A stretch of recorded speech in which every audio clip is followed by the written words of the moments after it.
Good evening, and welcome to the entire lore of Dead by Daylight. This video is the first part in my compilation of stories from the universe of DBD, in the order that I deem most comprehensible, as the lore of the universe is vast and complicated and often out of order. This series will cover both world-building lore and individual lore stories and characters.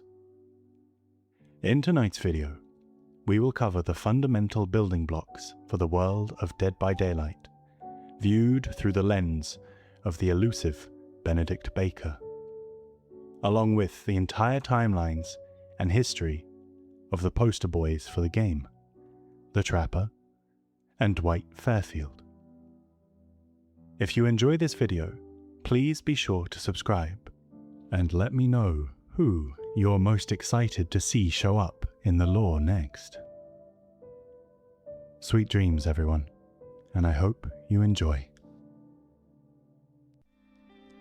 Dead by Daylight is a game that's coming up on its 10th anniversary at the time of this recording. To celebrate that milestone, I'd like to look back and discover and compile every single scrap of lore we currently have in order to make a comprehensive storytelling of everything that we know has happened in the fog thus far.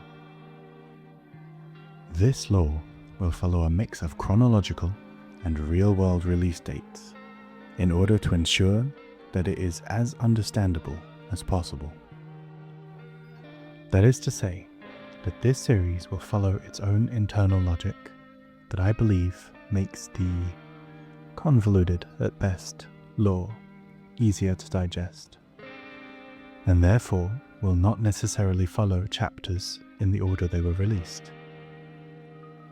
For example, if two characters are heavily related to each other, despite having been released several years apart, I will, regardless, group those characters together for their own video, rather than doing them separately.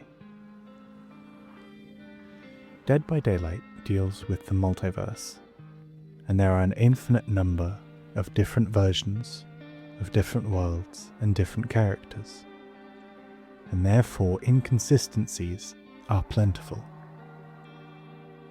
For the sake of this lore explanation, we will consider named characters to be consistently the same version, unless explicitly stated otherwise. The world we are about to discover has its own internal logic of time, and does not understand it in the same way that we do.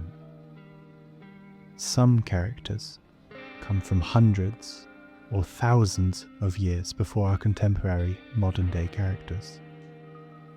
And yet this neither means, nor doesn't mean, that those characters entered the world before them.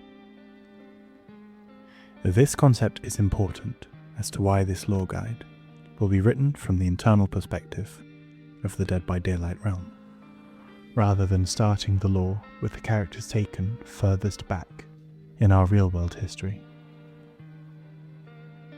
For this first part, we will not be covering any chapter in specific, as instead I will be covering the base lore originally introduced in 2016 with the release of the game, also taking into consideration lore additions and explorations that have happened in the decade following that release. There are a select few characters that were introduced in the game base lore that I am purposefully saving to discuss in later parts, as I will do with many of the topic matters from within the universe. I hope you enjoy. To understand the world of Dead by Daylight, we must first understand the entity. The entity is the unknowable cosmic being within which the trials of Dead by Daylight take place. Almost nothing is known concretely as fact about this cosmic horror, other than its all-consuming nature. The entity is an entire dimension in of itself, bound by neither time nor space. It travels the cosmos, consuming entire worlds and realms as it goes. Throughout history and across the multiverse, there have been many attempts to study this malignant force, to scratch the infinitely vast surface of something that can never be understood. However, some things were never meant to be understood by mortal minds. There are many organizations, cults, and religions, all based around studying or worshipping this Leviathan. However, none can come close to even beginning to understand it until it's too late. The only concrete information that is known to be fact is that everything the entity does, all the devastation it causes, all the lives and worlds destroyed, are in service of providing itself with sustenance and power. The entity feeds off intense emotions, the stronger the better, and it achieves its food supply by cherry-picking notable individuals from across thousands of different worlds and time periods, and forcing them into an eternal, nightmarish dance of blood and suffering. Although many have tried, none can begin to fathom the magnitude of depravity held within the entity's depths. That is, until it is far too late. Only from within the belly of the beast can you understand how it digests you. One such wanderer, a man known as Benedict Baker, is one of the earliest to document the inner workings of the entity. Little is known of the man, a detective by trade, save for what he wrote down in his journal. His findings are subjective, having been scrawled hastily along great periods of time, but they remain as some of the only written recordings from within the being itself. It is with his help that we can comprehensively go through each aspect of that which comprises the entity, and perhaps try to comprehend that which is incomprehensible. Benedict Baker's Journal. Entry, 12th of September. I began my search in the summer of 1956 after hearing of the town of Weeks, a place that had an unusual number of missing persons reports. America is filled with such towns. But what made this one more odd than some was that there had never been a report of a body found. Indeed, the number of open missing cases stood at a staggering 364, the last of which happened a mere 10 weeks ago. Thus, I embark on my journey. 21st of September. It only took me a few hours upon my arrival to feel the malignant presence that lurked in the forgotten town of Weeks. Its buildings and structures in various stages of decay, all of them abandoned to the ravages of time. I visited the library in Weatherfield, a nearby town. It didn't take me long to find information about the region.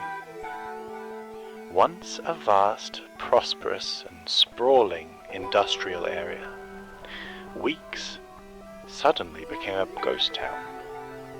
Not through the lack of iron ore, but on account of a series of terrible disasters.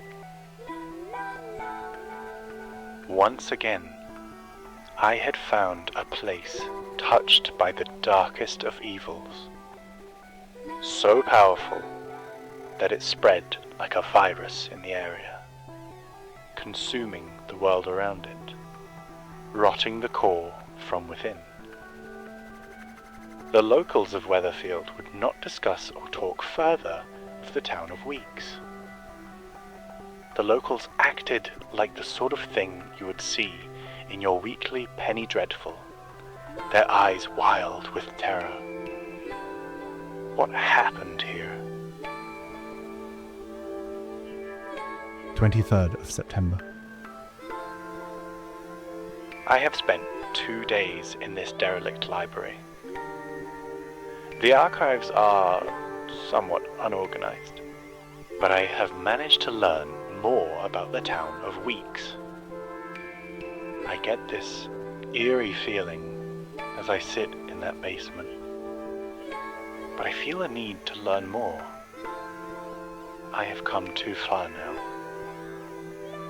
I managed to piece some parts together, and it seems like everything leads back to the Macmillan estate, a huge industry with a mine and a foundry, and the former heart of Weeks.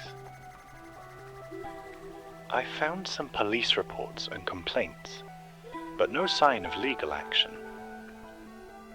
The archives here do not tell the whole story, but my mind tells me I need to find that place,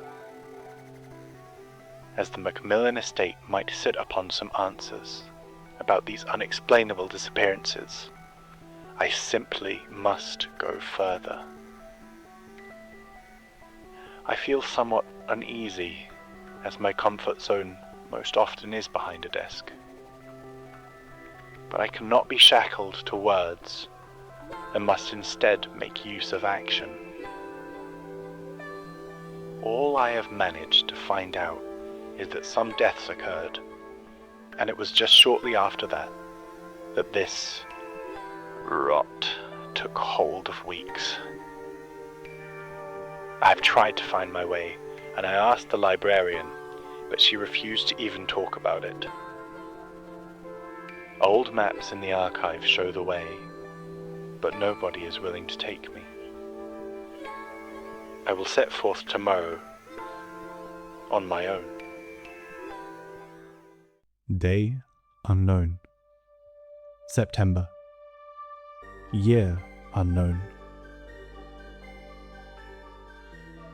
I cannot explain what happened today.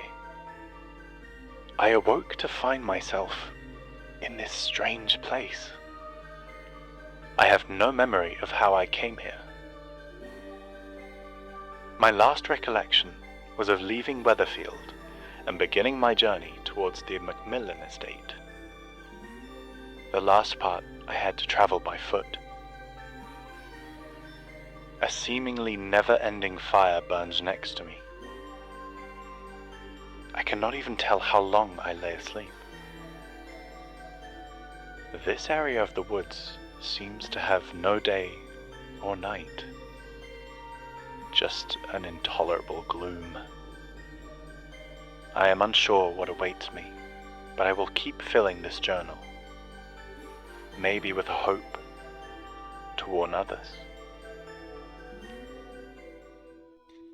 These first journal entries describe Baker investigating a town that's been infested by a phenomenon known by many names, but most refer to it as either an overlap or a bleed.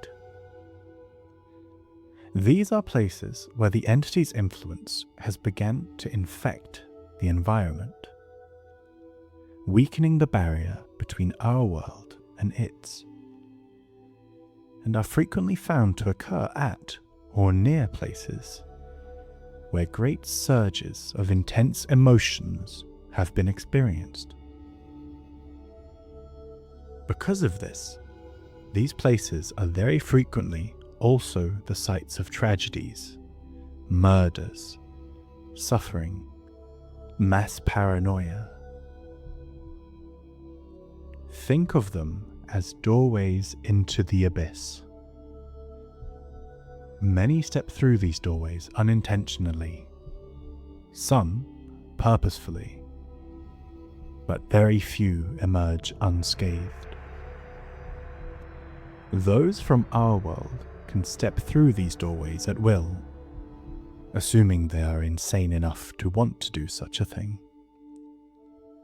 However, once the entity sets its sights on you, there is no coming back, as Benedict Baker would soon discover. Many people who are taken by the entity do not realize the fate that has befallen them for quite some time, as is the case with Baker. He sets out to find the heart of the overlap, making his way through the forest for what feels like forever. And unbeknownst to him, he steps foot past the threshold of the doorway, the metaphorical door locking behind him forever. He has no recollection of the time between his journey and his awakening in the entity's realm, only that he finds himself by a seemingly never-ending fire.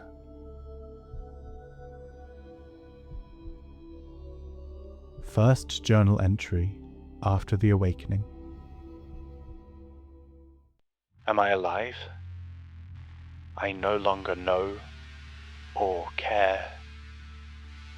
I have tried to hike my way out of these forsaken woods, to no avail. Multiple times I have tried to escape the fog, and each time I have come face to face with a nameless terror that stalks the darkness. A being in human form, even though I feel human is an exaggeration. It is a shadow of its former self, a horrid shadow. I fear I cannot escape this place, nor the beings stalking these woods. I just barely managed to escape. Silence is key, it seems. Baker soon discovers that not only are the gloomy woods never ending, but that he is not alone within them. There is something stalking him, some creature that could be loosely described as human, save for its insatiable bloodlust. This shadow of a creature is but one of countless beings known, appropriately, as killers. Their reason for existing is purely to cause as much harm, suffering, and bloodshed as inhumanely as possible.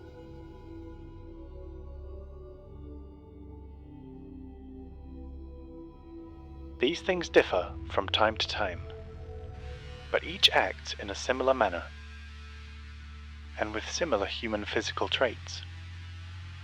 But they are more reminiscent of beasts of burden, even though I can spot some lingering flickers of humanity. With scars and marks on their skin and their body, as if they have been self-mutilating themselves. They even look dead. I fail to see some humanity in them. They are bent on finding me, but somehow they refrain from killing me. Instead, I am hung from one of those dreadful hooks. I keep asking myself why they do not snuff the light out of me themselves. But someone must control them. Might they do someone else's biddings? I keep trying to understand them at the same time as they stalk me. I try finding something that can pinpoint their purpose. I wonder if they might be punished. But in that case, Am I not in the same position, being punished for something, as I try to escape and find some way out of here? They play their role, without any diversions. They are like a machine that is set on finding any living soul. Are they without hope? Who do they serve? Is there even a master? I have never seen them rest or stop. They hunt until the hooks are occupied. But where do they go after that? Trying to find some answers is one of the few things that keeps me sane. For now. If you stumble upon one of these beings, you must run and hide, without any sound. These creatures do not come without warning, however. A burning red light emanates from them, as if whatever twisted being had brought them here wished for you to get a head start. The first time that I spotted this reddish fire burning on the ground, I thought I had finally reached the doorstep of insanity. But I was wrong. After several encounters with this burning fire, I managed to tie it to the killers. Somehow, it gives me hope, as one can manage to avoid them if you see this burning warning. Maybe giving me hope is its purpose. As his experience of the fog develops further, tasting pain and torture firsthand, Baker hypothesizes that the beings that torment him do not do so without reason, without a purpose, without instruction. I have also seen this evil thing. This entity reaches out to pluck those who fall into its path, bringing them to its hideous construct, where it plays with their soul for all eternity. The entity curses these innocents with an endless game of life and death. Each death brings an awakening into a fresh hell, where the hunt begins again. I am but a mere puppet in this grim theatre. What defines reality? Is it just that which you can taste and touch? Feel the pain as the blade slides in between your ribs? Taste the iron-tinged flavour of blood in your mouth, and the smell of death as the darkness takes you? Is it hope that drives you on? Hoping that the next time will bring your actual death? Or hope that the next exit reveals a way back home? I yearn for some kind of escape, be it death or life. The entity is a force of darkness from an ancient plane with no name, no sense of purpose other than to endlessly torture its victims over and over again. It is torture and not death it seeks, as there is always an escape. Perhaps it feeds off our hope, as it seems to offer it to us before crushing it cruelly at the last second. With each death, I feel myself weaken, a little piece of my soul devoured by the darkness before I awake. I fear, eventually, that I will lose hope. I wonder then what this dark entity will do with me then. I want to find out, but I fear the answer. Am I alone here? I believe I have seen traces of others as the beings hunt me, All that I seek is that soothing, flickering campfire light. As if to rekindle the dying embers of hope within him, as he further travels through the eternal forests of the wasteland, he discovers that he is sharing this hell with more individuals than just the killers who seek to destroy him. I am not alone. If you set aside the killers, I have found others. Survivors that are just like me. Or at least I believe so. I want to believe so. Sometimes I manage to catch just a glimpse of a poor soul as he gets carried away. Others, I have actually told my name. I do not always want to know their names. It makes it harder as they hang from the hook. I help them. Sometimes. Just as they help me. Fear is our common denominator. And we bond. We have nobody else.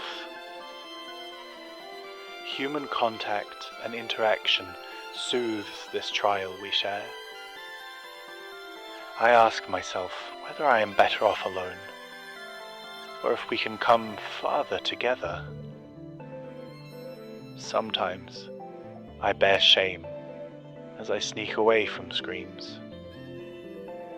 But I have equally often been on the other side, hanging 2 feet off the ground, whereas I see someone watching from shrubbery, like a witness. Maybe it is important to watch and remind oneself that pain is not the only thing that burdens our lives at this point, but also our souls. Do we deserve to live if we were to escape? As Benedict spends more time in the entity's realm, being persecuted by these towering husks of beings, his inquisitive mind forces him to focus on discovering the reasons behind it all. It isn't long before he is inevitably found and overpowered by one of these killers, and hung on one of the many meat hooks that stands looming in the distance, dozens in any given area of the realm. And yet, he does not die. As Baker becomes accustomed to being persecuted and tortured, or at least as much as one can become, his mind began to realize certain patterns in his environment between encounters. Having up until this point spent most of his time hiding and utilizing stealth to avoid the stalking predators, his attention feels drawn to the handful of rusty old broken down electricity generators strewn around the wasteland. These strange machines can be found across the abandoned world. They seem to be some kind of generators, fueling light. At first, I paid no attention to them, but as days turned into months, I employed all of my engineering skills to actually fix one. It attracted one of these beings that is after me. But I also noticed that they were somehow tied to something else. The only possible escape lies behind huge ornate metal gates. They taunt me every time I lay my eyes on them, keeping me in, as a caged animal. But as I discovered, they can be opened. Somehow, these generators are the key to getting them open. As I managed to repair enough of them, the gates opened, and I ran with all my soul towards the campfire in the distance. Sometimes I escape, and sometimes I stare the entity in the eye and wake up at the never-ending fire. Why aren't the killers following me through the gates? I might never know. As Baker found himself back by the campfire he had originally woken up at several months prior, he is filled with both relief and despair. What keeps this eternal fire burning? I seldom question it anymore, as I yearn for its warmth. I get a few moments of peace every time I visit it. At the same time, I hate it, as I never want to see it again. I tried burning my hand in it one time, but felt nothing. But how come it is still warm? This campfire serves as a resting spot for survivors within the realm, a limbo space neither here nor there, where they are allowed respite. Any dangers or malicious beings unable to approach the blazing fire pit. However, this illusion of safety is only temporary. It is at this campfire that the damnation of all survivors in the fog begins, and then inevitably begins again. It is here that Baker is given time to truly delve deeper into the machinations of the world he's engulfed within.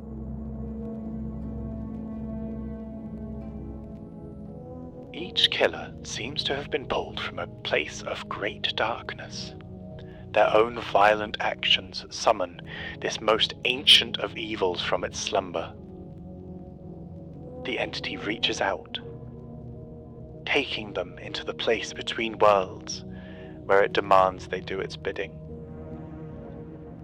They must hunt and kill the prey set in front of them. Some go willingly, others need to be convinced. The entity tortures them until they are much less human and far more thing, until the last light of humanity has faded from their souls, and they take up their weapons and sacrifice the survivors. The killers are needed to feed the entity with the hope that keeps it alive. I am a pawn in this parasitic charade. The true reasoning for this nightmare dawns upon him. The entity is a being which feeds off intense emotions. It creates these scenarios from the memories of those it engulfs in its fog, and all living things it takes fall into one of two categories: survivor or killer. It feeds off of the hope and desperation and fear of the survivors, who must spend their days fighting for survival, fighting for the brief moments of peace by the campfire, for the temporary moments of companionship between them, before their torments begin anew. The killers, as is to be expected, are tools of torment. Their purpose in the realm is to cause suffering and agony on a scale unlike anything ever seen. There are several objects that reoccur time and time again wherever he travels, seemingly all part of a larger machine, much like himself. These vicious hooks strewn around this nightmarish world represent the true horror of the thing that rules this place, this entity. Killers bring their prey to the hooks to torture them before the twisted mess of claws comes down for the finishing blow. There is still a chance of escape once hung from a hook, either by enduring excruciating pain as you twist and turn to attempt to escape with a shoulder in pieces, Or sometimes, you might even get help from others that also reside within this nightmare. One of the most horrific scenes is not always to be the one on the hook, but rather a witness. To see fear as someone else struggles for freedom is something I wish I could unsee. Limbs moving in unnatural ways, and also my own inside struggle. Sometimes I try to help, but many times my fear of the hooks grows too big. What is survival with blood on your hands?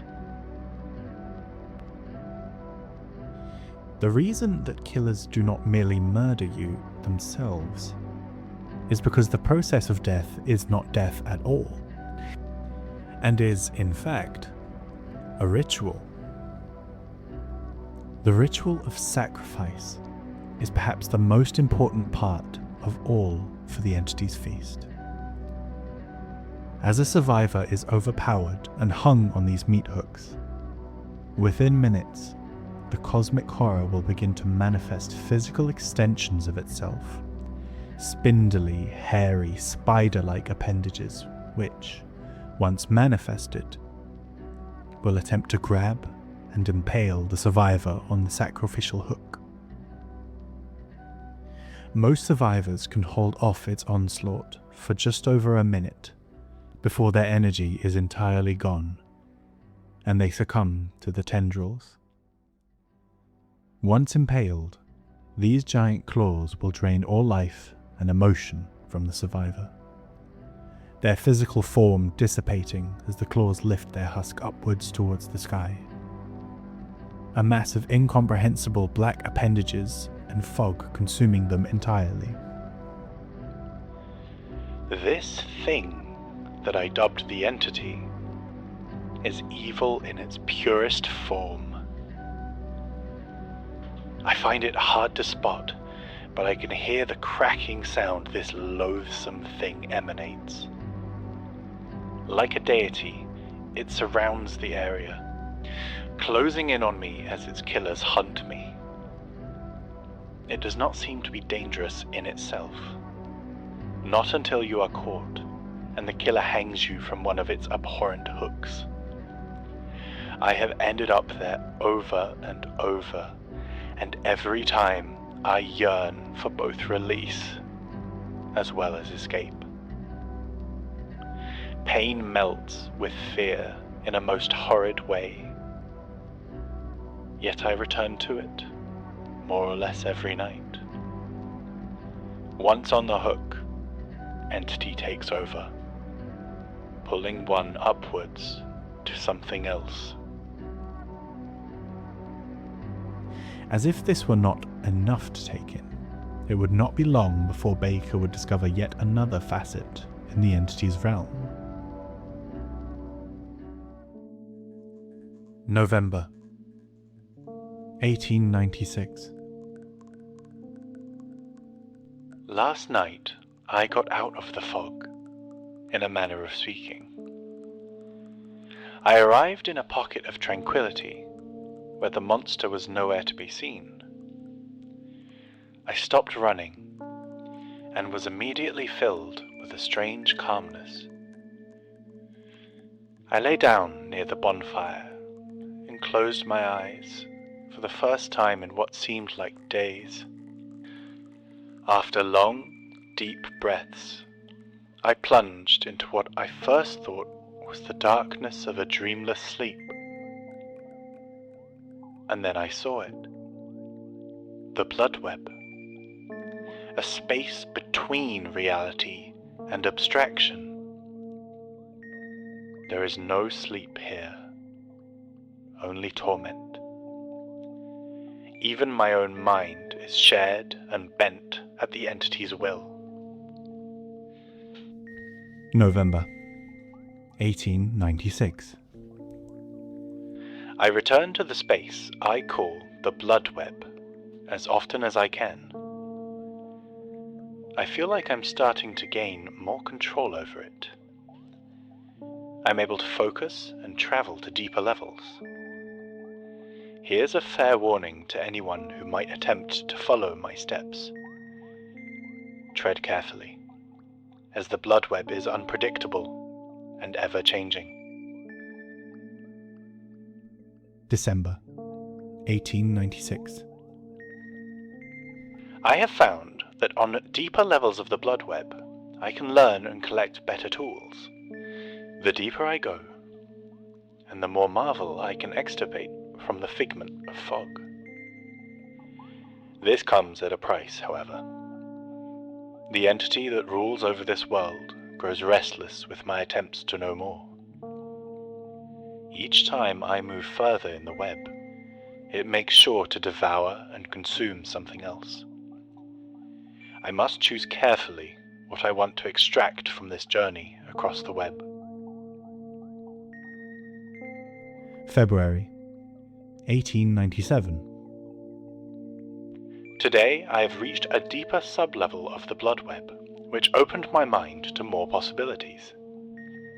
I have no way to know how deep I can go, but I must continue as long as I can withhold my sanity. June 1897. I feel confident that I can inculcate my awareness of the blood web to the others that are trapped here with me. Maybe they can unlock their inner strength with my help. The blood web, the term coined by Baker himself, is a metaphysical concept within the realm that can be accessed between trials by both killers and survivors during moments of peace. Each person has their own individualized blood web that they, and only they, must venture deeper and deeper into. As they complete trials, they gain the experience necessary to unlock deeper levels, and in turn, are rewarded with a variety of tools and offerings to give them an advantage in their next trial. Furthermore, as one delves into the blood web and becomes more in tune with their subconscious, they become able to access enhanced abilities, perks made manifest from their psyches that may benefit them in a large number of ways. Some characters may discover their perks allow them to unhook and heal others faster. Expertise knowledge in mechanics or leadership may allow them to fix generators faster with the help of others.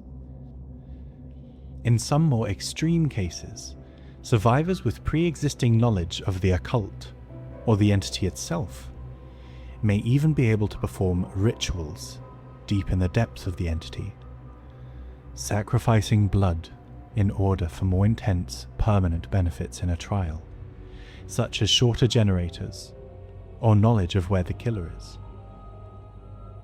Others may discover how to bless items in the trial in order to spiritually grant boons, providing certain areas in trials with a safety net to varying degrees. The killers too have their own nightmarish perks, granting them further ways to prolong the suffering of their victims and ensure that none escape unscathed, or at all.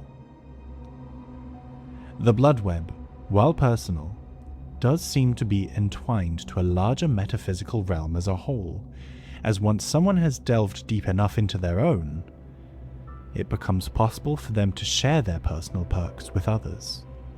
Their effects weaker at first, but as time goes on, even others are able to unlock their full potential. Perks are but one way to influence a trial, however. I found something odd during today's nightmare. A wreath made of animal bones. Nothing in nature creates something like this. At the campfire, I could finally get some light so that I was able to investigate it further. But I fumbled and dropped it into the fire, and it quickly disappeared. To my surprise, the fire can burn things. But why this, and why not my hand? The next day, something had changed. The world differed. My only conclusion is that I was supposed to find this. A simple offering? But to whom? And who made it? Are these offerings my way out of here? We see that even the campfire that offers the only ray of hope for survivors is but another cog in the entity's emotion-pulping machine. There are various charms and herbs and food items that can be burned within the fire in order to provide various benefits, ranging from the ability to influence which realm they'll be sent to next, to granting them extra luck when performing risky moves. Some offerings please the entity more than others, and generally, the more blood you had to shed to earn it, the more the entity will give you in return for it. Within the blood web, there are a great many offerings that can be obtained to appease the entity. However, beyond the blood web, there are other ways to find items. The first time I found a chest, I didn't manage to open it before a killer caught me. I got exuberated as something new shined some light on this hellish life I now live. I did not pay enough attention. But the next time I was more careful and I managed to loot it. But I must grasp whatever I find with my hands, 'cause all is lost if the killers lay his hands on me. Chests are objects of interest strewn around the trial grounds, only accessible to survivors, and required both time and patience to open. If successfully managed, however, the survivor will find within a large range of possible items. The most commonly desired items from these chests are toolboxes, which contain the essentials to increase generator repair speed, medkits, which grant survivors access to better medical care for the injuries they will inevitably receive during the trials, and flashlights, which are your best chance at momentarily deterring the killer, their eyes being extremely sensitive to light due to their time dwelling within darkness. Besides these, there are other more situational items, such as maps, which help survivors navigate their environment and find their objectives faster. These are far from the only usable items available to be found or crafted, as items are not manufactured in the typical sense we are familiar with in our own world, but taken and shoddily recreated from the memories and experiences of those that the entity takes. One item in particular stood out to Benedict, an oddity in a sea of the odd. During my latest ordeal, I found a key. I have never stumbled upon anything like it, and I have spent more days inside this limbo than I can remember. This key almost scorched my hand. It felt as if it sat upon great power. Everything became so much clearer, and sight and sound hit me with great force. I suspect also that it is used to open something, but I have not had the time to understand its purpose fully. But my heart tells me that somewhere I will find a keyhole. This hatch I found baffles me, as I witnessed the last survivor being, yet again, the victim of the dreaded hook. I stumbled upon it as I slowly backed away. I finally found my keyhole. With my last strength, I opened it, entered its tunnels, and somehow found my way back to the campfire. Now I sit here contemplating its purpose. Is hope more important for the entity than I thought? Is this hatch just a treat you give a dog as encouragement? For now, I take what I can get. The hatch is, as far as anyone is currently aware, the only alternate form of escape from a trial that surpasses the need to power the exit gates entirely. Under select conditions, of which have been tightened and restricted as time has gone on, a mysterious metal hatch will manifest itself somewhere within the trial grounds. At one point, this hatch would manifest with much more ease, albeit in a closed and locked state, and could only be opened with a key. As time went on, and the entity became displeased with this, it restricted the hatch to only manifesting upon the event that only one singular survivor remained within a trial. Once manifested, it is immediately open and emanates a loud, howling sound. If the killer is able to find it before the survivor, they can kick it closed, at which point only a key can be used to unlock it yet again. There are many speculations as to the origin of the hatch and its intended purpose. But one thing for certain is that regardless of origin, the entity indeed allows it to exist, as to further offer hope to even those in hopeless situations. I went further than I have ever dared to before. I cannot say what drove me to venture upon this journey, but as I am back at the campfire, I will try to depict what I saw today. Inside one of the houses, there was a staircase leading down to this room of torture. A basement with 4 hooks, but not like the others that seem much more random. These 4 hooks are arranged somehow. They must have a purpose.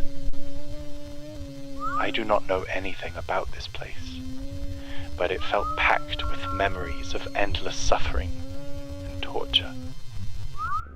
The smell of dried blood and bowels still resides in my nostrils. What Benedict Baker had the unfortunate luck to stumble upon was a place known only as the basement. If you are to ever find yourself here, know that you must make peace with the fact that you are very unlikely to escape from within its walls. Every trial ground, somewhere, has within it a trailing staircase that twists and turns until you reach a grotesque, abhorrent room filled with an evil aura. At the center of these rooms stands the ultimate ritual sacrifice ground, a hook ready and waiting for each survivor. This room differs from the rest of the trial grounds, as it is as close to the heart of the entity as one can get, before being consumed by it entirely. Bright and nauseating orange lights pulse through the cracks of the wooden walls, straining against the weight of the being.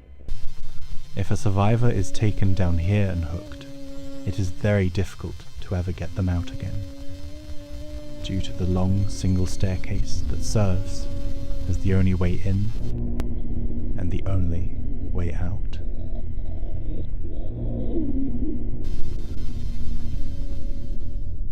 Benedict Baker's final journal entry. Every place feels mysterious, yet is somehow the same. Every time I wake up, I shiver with fear for what new nightmare awaits. Each departure from the campfire is into confusion.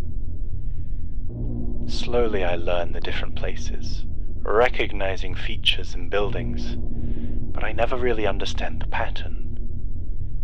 As if some powerful force is shuffling the world, as if we were a deck of cards. Maybe we are just pawns on a Scrabble board. Death is not death. In this place, life is fleeting. To whomever might find this lore, I can but only provide you with one advice. Always move forward. This is what keeps me alive, and has done so for a while. If I were to advise further, I would suggest you harvest every forsaken location for anything that might thwart the terrors that lurk within. And keep an eye on the gates. If they open, you must flee. I hope my scribbles have not been in vain. If you find this lore, make use of it and pass it on. If you find me, bury my body. My travels have revealed 4 hellish places, connected by one true evil. Each one features a past so violent and disturbing that it all ends up a jumble of things that I will never forget. In these places of such foul thought, something lurks between the fabric of what we know as real and the dream world. Awoken by violence, it touches our world, calling the killers and survivors to it. The more it pulls from the real world, the stronger it becomes, and the more it spreads. I came seeking answers, but I drown in riddles instead. I know not how long I will be able to carry on. I have all the time in the world, but only during the small pauses that I am granted. During the hunt, my time is restrained. I learn more and more, but my hope and sanity deplete faster and faster. What is to become of me? Have the killers started out at this campfire too? I bid this journal adieu. I must focus on staying alive.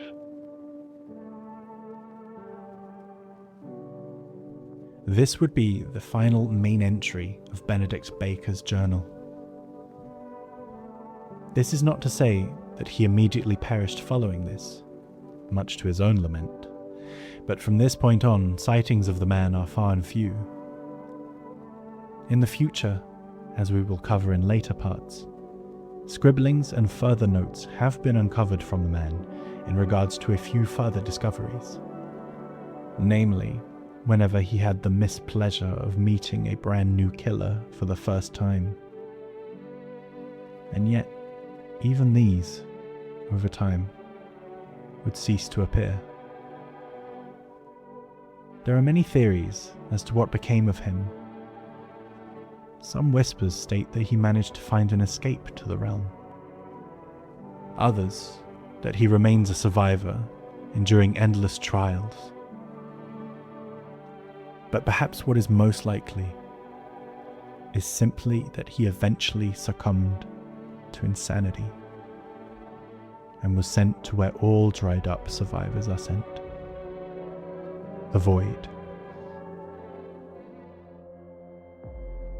If you were to consider a survivor or a killer a metaphorical orange, whose purpose was to be squeezed of its juice until your thirst was temporarily quenched, what then would you do with the now dry, empty remains of that orange? You would discard it somewhere far from mind to waste away. The void is just that for the entity, a junkyard to discard that which is no longer in use. Survivors and killers, while forced to dance in this perpetual cycle of escape and death, are finite resources. Once a survivor has been drained of every last ounce of hope, of every drop of even fear, once they are a husk of a human, they are sent to the void. The same thing can be said for killers who lose their lust for murder, once the thousands upon thousands of victims can finally be said to no longer fulfill their appetite. even once you are of no use at all to the entity, you are not allowed the sweet escape of death. You are resigned in perpetuity to this desolate wasteland, occupied by nothing except for lamentation and decay. The only beings close to what you could call creatures are known as husks, skeletal floating apparitions, which are the collective energy manifestations of those lost in the void. Whether they have any semblance of sentience or self-awareness is unknown. All that can be observed from them is a profound sense of loss. Many of the items and offerings found around the game are found with descriptions from faceless, unknown characters, which offer only a quote, their name, and that they are taken from the lost tapes. While the definitive nature of these tapes is highly debated, the general consensus is that these quotes are taken from people who were once survivors and who have now been lost to the void. This theory's main evidence is that a vast majority of these quotes come from the general perk pool. As we covered before, survivors unlock individual perks based on their own personalities via their blood webs, all of which have associated quotes to them. However, there are many perks in the game that are not connected to any of the existing characters. It can be further noted that Benedict Baker's own perks are unknown, although there are several of the Lost Survivors perks whose quotes are unattributed and could very well be one or more of his. It is theorized that these are the last lingering remnants of those who have been discarded, their metaphysical energy from the blood web being the only proof of their existence. In a way, it is their last act of altruism, offering one final helping hand even long after they're gone. The fact that the general perks vary in how detailed their quotes and authors are further indicate that even these will degrade into nothingness within time, perhaps being an indicator of how long it has been since the owner of a perk has been discarded. Another, albeit out-of-universe, piece of evidence towards this fact is that for licensed content that leaves the game, such as Stranger Things, Hellraiser, and Halloween, they have their perks removed from their respective chapters and added also to the general perk pool. As we've seen, there are many sub-realms within the entity that all have different purposes, all of which are ever-changing and very seldom will be exactly the same when visited multiple times. The campfires that survivors find solace at often have their surroundings change, often manifesting as if it were in the middle of the woods, but being capable of appearing in all manner of scenario and environments. Campfires have been spotted everywhere from in the heart of forests, to late-night sprawling neon urban city centers, to deserts and slaughterhouses and old temples. Every single environment and item, and even certain creatures, save for the survivors and killers themselves, within the entity are composed entirely of what are known as auric cells. These cells are the building blocks of the entity itself, and can be manifested and dissolved at will to create crude realities formed from the memories of those that it has taken. The entity is a being of such incomprehensibility to us that in turn we also are incomprehensible to it. its own logic does not mirror our own, and it's for these reasons that the trials with which it harvests its energy source very often lack a coherent logic outside of the very basics. In these trials, you are just as likely to find a farmhouse generator and rusty gear-wound gates surrounded by a farmhouse as you are to find them in the middle of a bustling urban centre, or a kindergarten, or an alien world far from Earth. To the entity, these internal consistencies do not matter as long as the emotions elicited from the trials are sufficient to feast upon. In the same sense that survivors are granted items to aid their attempts at escape, so too are the killers granted various items of their own to enhance their motivation and powers. These add-ons, unlike items, are all unique to each individual killer. This is because the entity handpicks a selection of items from throughout the killer's personal life that will elicit the most useful emotions to them, whether those emotions be good or bad. These can be literally useful items, like oil grease for a chainsaw, a chunk of fatty meat to reward a loyal companion, a warm bottle of Old Creek whiskey. Or it can be something not tangibly useful, but that evokes intense longing within them, like a pendant with a photo of their long-lost mother, or the baby shoes of their deceased younger brother. Any and all reminders of whatever motivates them, be it rage, or revenge, or sorrow, or injustice.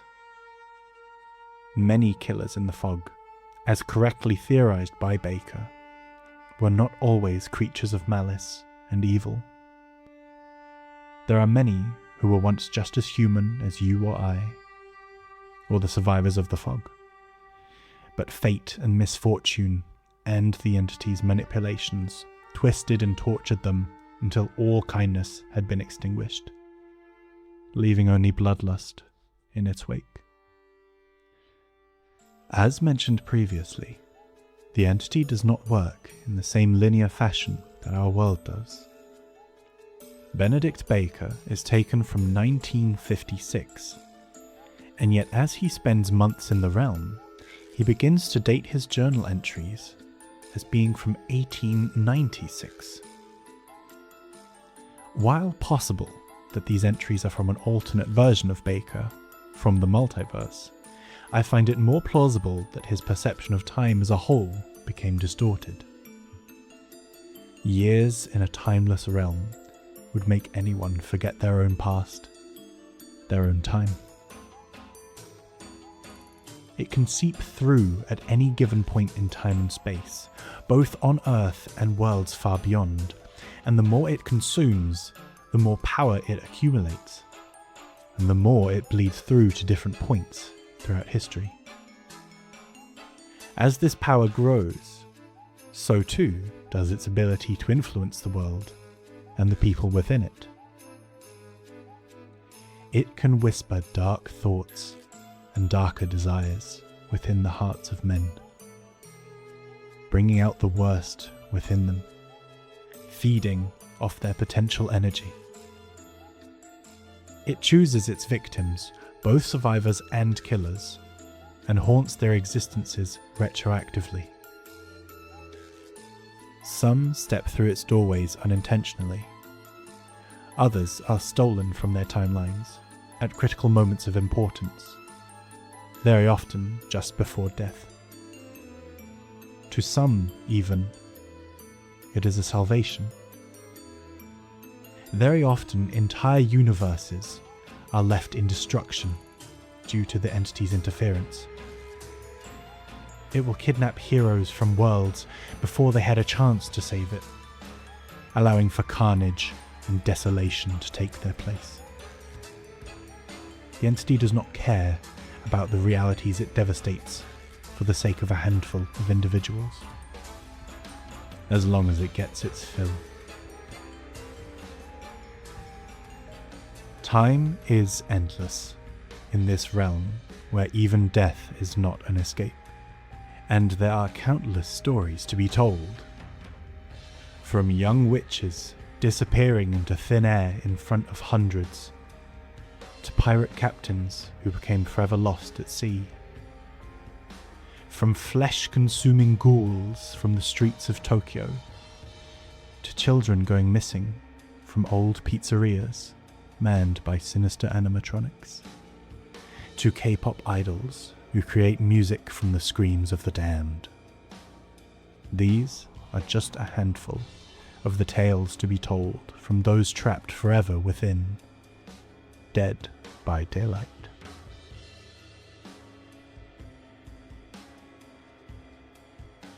I hope that this deep dive into the entity was as fun for you to watch as it was for me to make. This video is already incredibly long, and yet we've barely just scratched the surface of the deeper lore that comes with the world of Dead by Daylight. As the series continues, we will cover each character's individual lore, as well as the larger world of Dead by Daylight as a whole. If you enjoyed the video, please feel free to consider subscribing to stay up to date with when the next parts are released. Thank you, and sweet dreams, everyone. If you are ever lost in the deep, dark woods late at night, watch out for bear traps hidden in the foliage. You might just have stumbled into the territory of our killer for tonight, known simply as the Trapper. This brute of a man is known well within the realm, his disturbing visage being the final sight that many see before they find themselves sliced in half with a rusty cleaver. Our good friend Benedict Baker had this to say upon having had the misfortune of running into this beast. There is a vast monster of a man, with a hideous grin torn across the mask, that keeps stalking my every move. Similar to a hunter, he tracks us, priming devastating traps amongst the greenery. Extreme vigilance and a light step is essential in avoiding the blood-curdling clench of a bear trap, or the clutches of what I've taken to calling the miserable, smiling killer. I have but many times managed to get caught in one of these traps. I have nothing but a fear for the feeling of blunt trap spikes grinding against my bones, or for the heavy and deliberate footsteps, which always inevitably reveal a plastered, sadistic grin. With the traps and the trapper, it has so far been a constant battle between looking up and looking down. The Trapper, or the miserable smiling killer, as Baker calls him, is one of the earliest known killers in the realm. He stalks and traps his prey with iron bear traps and slashes them down with the closest machete blade at hand. What he lacks in speed and mobility, he makes up for with brutality and cunning. The Trapper doesn't need to outrun you, because the faster you go, the more likely you are to take a wrong step. And one wrong step will quickly find your leg clamped between the serrated, jagged edges of the teeth of his traps. As you will recall, it was investigating disappearances in the town of Weeks that first led to Baker becoming curious about the Macmillan estate. And it was on this journey to that estate that he became forever ensnared within the creeping fog. Unbeknownst to Baker, the beast that stalks him was not always the ghastly, mutilated shadow of a man, but was in fact the heir to this estate, a man named Evan Macmillan. Once part of a father-son duo running the iron mine with an iron fist, Evan was not always the monster that people saw him as, both in the real world and as the trapper. As with most humans, very few start out evil. Evil is a seed that is cultured, planted in the hearts of men where any embers of goodness have been snuffed out. And his father, Archie Macmillan, made sure to plant that seed within him from an early age. Even Evan's earliest memories consist purely of blood, brass, and grit. Memory 1235. Evan is 14 years old, and he knows something his father doesn't. The thought thrills him, amazes him, scares him. There is something his father doesn't know. Something the owner of one of the most profitable mines in all of Seattle doesn't know. His father manages his workers with an iron fist. No, not an iron fist, brass knuckles. He calls them maggots, groveling maggots.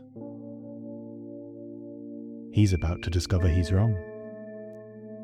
They're more than maggots, much more. They're men. And men working together can bring change.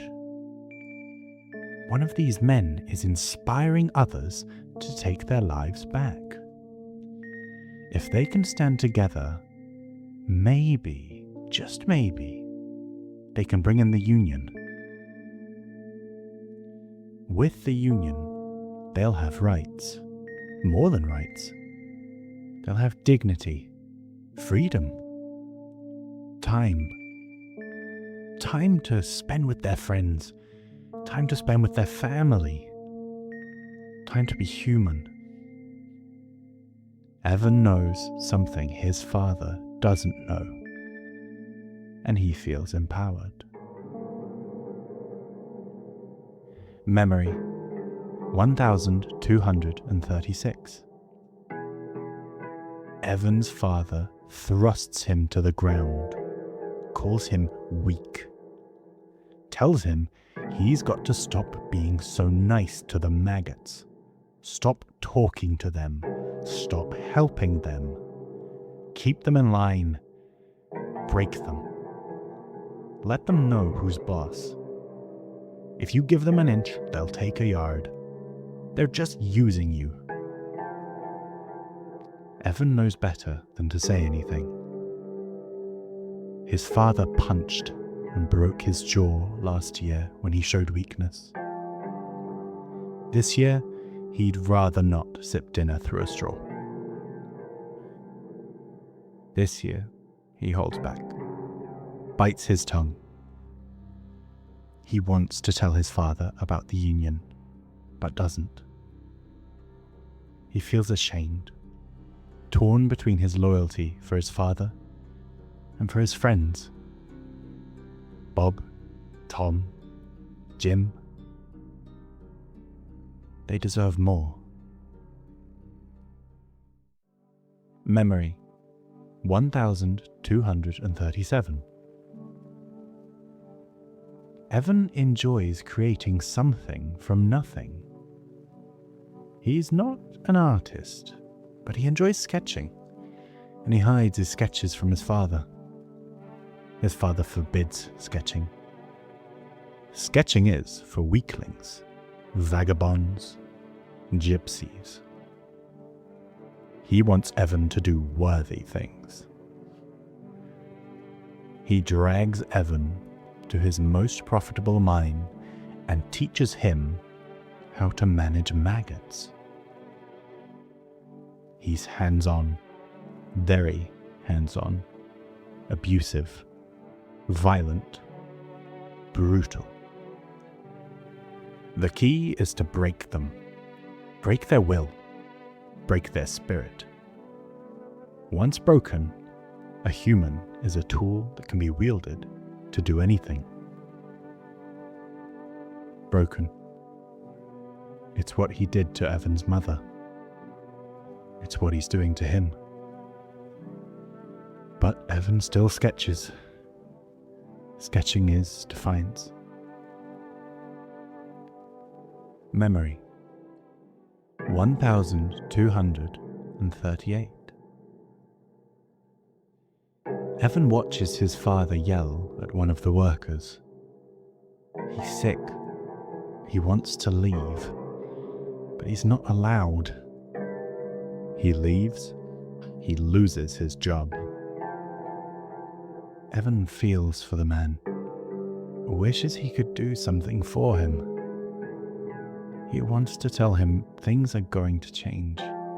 The union is coming. The union is coming, and with it, a good wage and fair working hours. But the man's lungs are black, and his stomach is rot. Too much stress, too much acid, not enough sleep. He collapses. His father doesn't care. Kicks him in the gut. Tells Evan to drag him out of the mine. Evan drags him out. For a moment, he feels disgusted at the man's weakness and wants to put this maggot out of its misery. He's becoming his father, and he's not sure if that's a bad thing.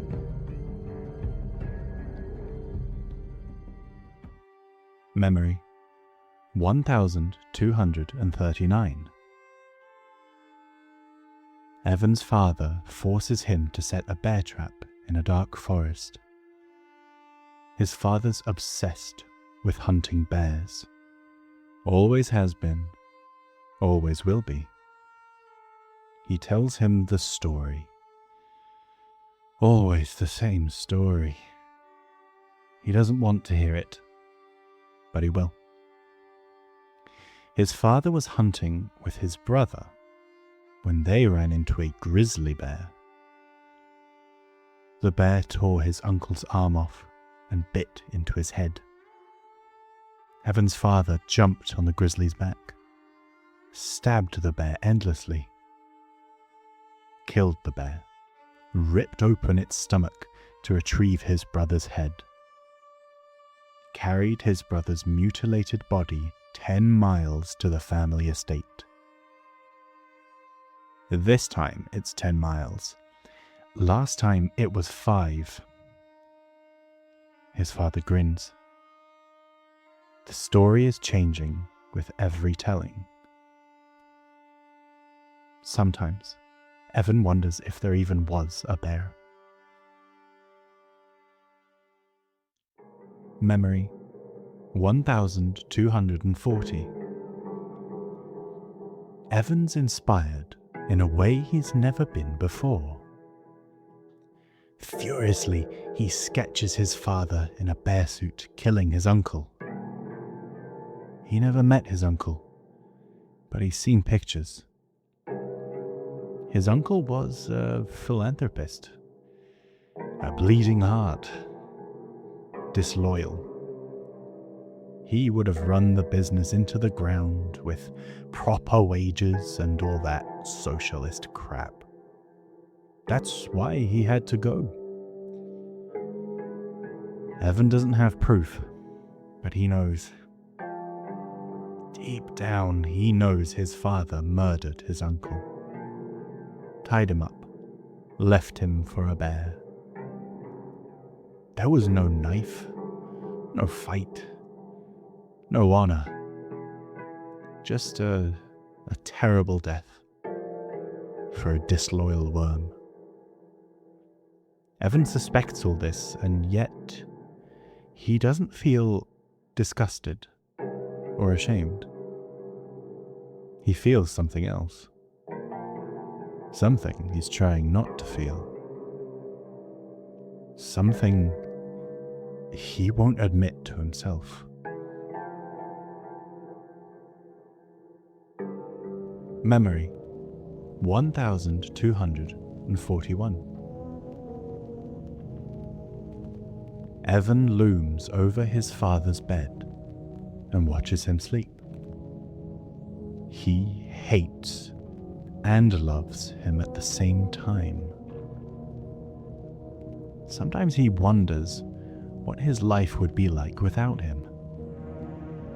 He owes him so much, and yet he's miserable and alone. He raises a massive grey stone and holds it there for a long minute that feels like forever. He could be free, truly free. But he can't. Not like this. He could free himself in other ways. Accidents happen. Hunting accidents. Mining accidents. He could lure him into the bowels of the mine and ignite a stick of dynamite. No way he'd survive. But despite it all, Evan can't do it. His love is bigger than his hate. He owes him too much. Memory 1242. Evan sketches his father in a bear suit, drowning his mother. He never believed his father's story. Something didn't feel right. His eyes, his grin, his lack of empathy. She was pulled into a current and never seen again. His mother, she was beautiful. Blonde hair, blue eyes, fun, full of compassion. His opposite. She didn't just go out to swim one morning and never come back. She was getting in his way, and no one gets in his way. Not even family. Especially not family. Obedience or death? Evan's tired of obedience. Yes, he's loyal to his father, but he's also loyal to his friends. They talk to him, encourage him, think he's a great artist. He has friends. He's never really had a friend. His father wouldn't allow it. Waste of time. They're using you. Yes, he's loyal to his father, but he's also loyal to his friends. They deserve better.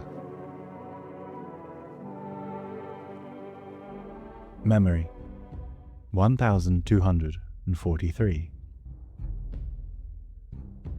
Evan's father stares at him across the dinner table.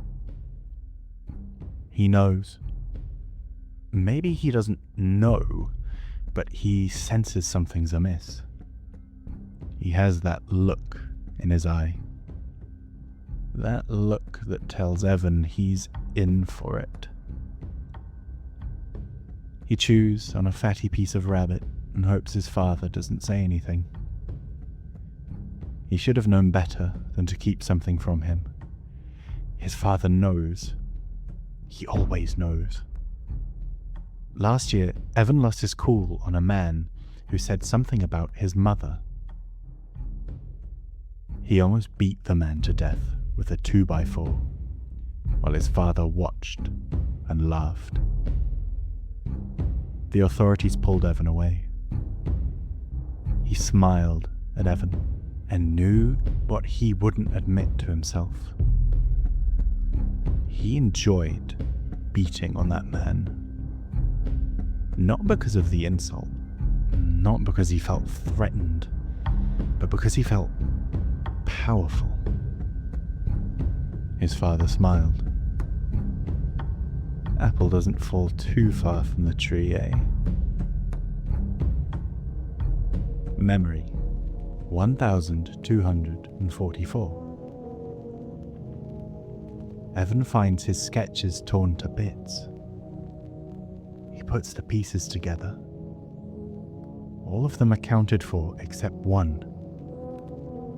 He doesn't have the picture of his drowning mother. His father enters the room. Despair and dread overwhelm him. He waits for a blow that never comes. Instead, his father tells him he has instinct, and instinct is everything. He tells him he inherited his instinct from his side of the family. The same instinct that told him Evan was keeping something from him. Don't pretend. I know. A few of your maggot friends sold you out for a few dollars. Evan starts, but doesn't say anything. Can't say anything. The words are caught in his throat. He apologizes. His father says nothing. Walks away. Evan follows him to his bedroom, where he sees the picture of his dying mother framed above the bed. His father tells Evan he will learn a lesson tomorrow, one he hopes he understands. Evan stares at his father and feels hate. Hate for the maggots who betrayed him, and for his father, respect. No, not respect. Admiration.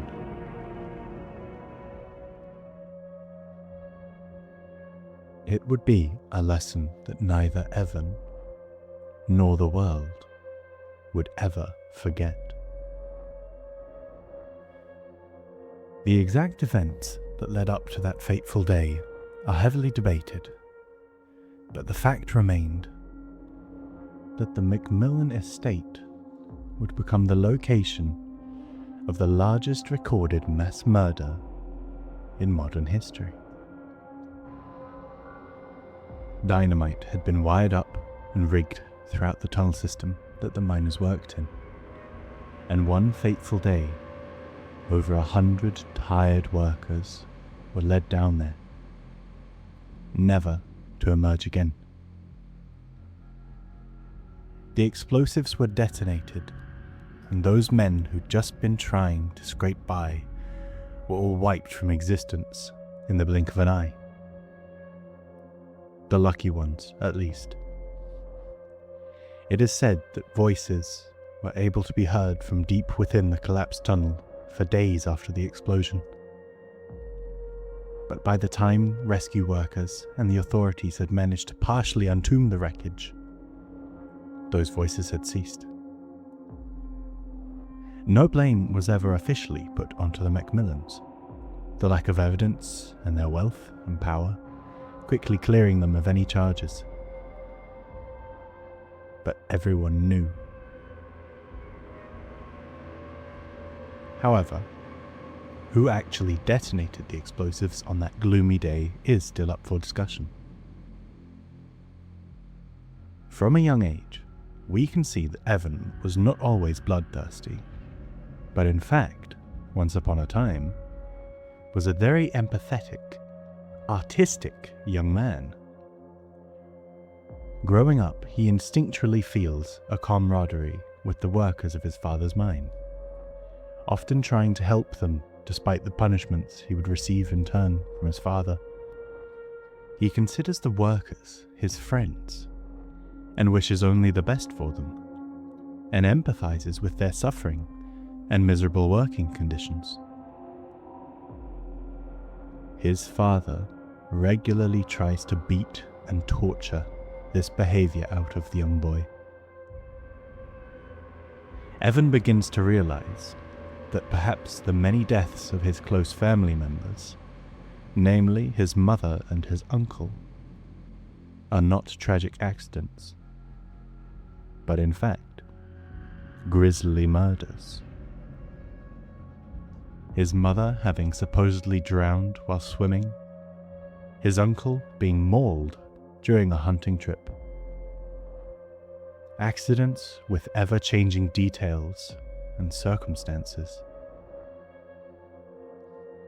There are a great many facets to Evan's Stockholm Syndrome, and one of them is an innate sense of survival.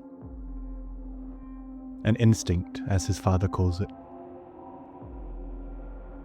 Archie breaks his jaw at the age of 13, hurting him so badly he had to drink out of a straw for a long period. Every time Evan tries to act on his best nature, or express himself in any way other than the psychopathic way that Archie treats others, he is made to suffer relentlessly for it. No matter how good or well-intentioned, people just aren't meant to endure such suffering, especially from such a young age, and especially from those who are meant to protect you in this world.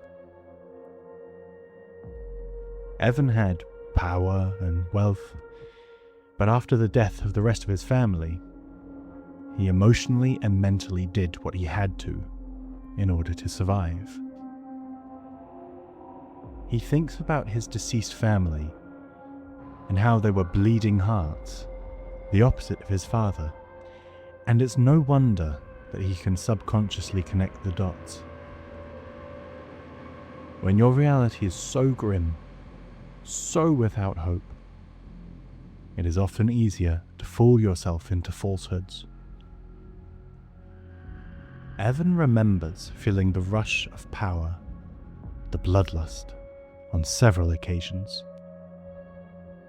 But I don't think it's as clear-cut as those being merely either his own feelings or feelings he is forcing in order to convince himself he is more like his father than he really is. Children have such an intense potential to become absolutely anything, and I think it's no wonder he began to doubt himself, especially with zero support. Evan has conflicting emotions and feelings. He considers the miners his friends, and yet time and time again, he looks at them and thinks of maggots and worms and vermin. But those aren't his own words. Those are thoughts and feelings and phrases he is parroting from his father. Evan's internal conflict grows so great that he many times considers killing his father, sealing him to the same fate as the workers later on. But, in his own words, his love outweighs his hatred for him. Everything that Archie has supposedly given to Evan. But I don't believe this to be true. Evan is never seen to value wealth. He craves human contact and friends and love. He has a love for sketching and art. And it is to this world that he retreats when he cannot handle the weight of pretending to be his father anymore. He does have a genuine craving for power, but it is not in the same way that his father does. The first proper act of violence we hear Evan commit is from a worker bad-mouthing his mother. And Evan beats him to a pulp. And he himself admits he enjoys it, not because of the violence, but the power. But it is not the power over man as a whole. He's using this worker as a human meat bag, as a stand-in for his father. He does to him everything he wishes he could do to his father for taking his loving mother away. He wants power because he wants control over his own life. He wants to be free from his father's oppression. From a handful of his outfit lore descriptions, we learn that at school, as a younger boy, he was not allowed to have friends, despite craving them intensely. This led to him becoming somewhat of a social outcast and a bully. One memory in particular describes him as a big, bad wolf of his school. Evan saw the little piggy putting books in his locker at the end of the hallway. He wondered how much money that boy had on him today. He approached the boy's locker and could see the little piggy tense up as he got closer and closer. He wasn't expecting this round little boy with asthma to spin around and punch him hard in the face. Ashamed, he went to bed with a swollen face without seeing his father. In the morning, he found a knife on his nightstand with a note that said, "Fight harder." We see here again an example of Evan trying and failing to emulate his father. He attempts to extort money from a younger, scrawnier student than himself.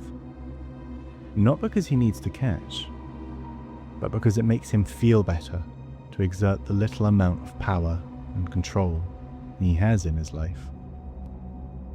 Because his father extorts and takes money from others, and he has been beaten into believing that his father is someone to be admired.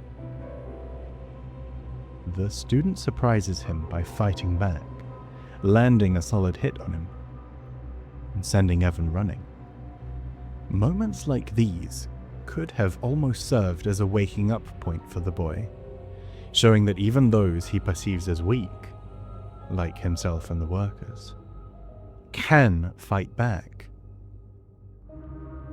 Any hopes of this getting through to him are dashed by his father giving the closest thing to approval as he can, leaving him with a knife and a note telling him to fight harder. To a young Evan, this would have proven in his mind that any attempts to fight back against cruel powers was pointless, and that to fight back would only incur further, more severe suffering.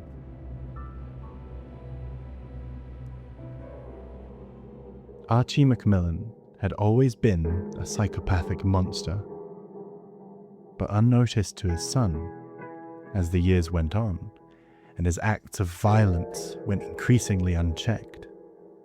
His mental health began to suffer as a whole.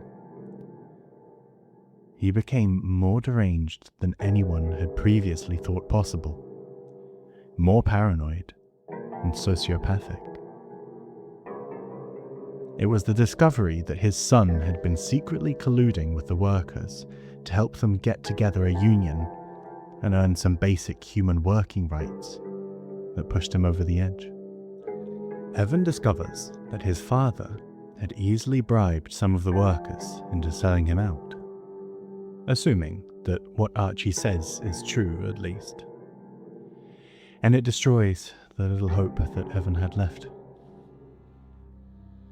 It is after this he resigns himself to being an extension of his father, who he is convinced himself he admires and respects. The lore itself is vague and ever-changing on what truly happened the day of the explosion, with earlier accounts placing the blame entirely on Evan, whereas others indicate Archie was the mastermind. I would say that, putting aside multiverse excuses for a second, it is reasonable to say that while they both had levels of culpability, the blame does ultimately lie on Archie. Moments in history such as this do not occur from thin air, and are often the culmination of weeks or months or years of malice and pain, all culminating to a boiling point from which none can return. Whether or not it was Evan who pressed the button, or whether Archie lay in bed laughing as he heard the explosions from afar as his son carried out his dark deeds, Archie is indeed the ultimate culprit. The little we can gauge from the immediate aftermath comes from his tortured soul's outfit lore.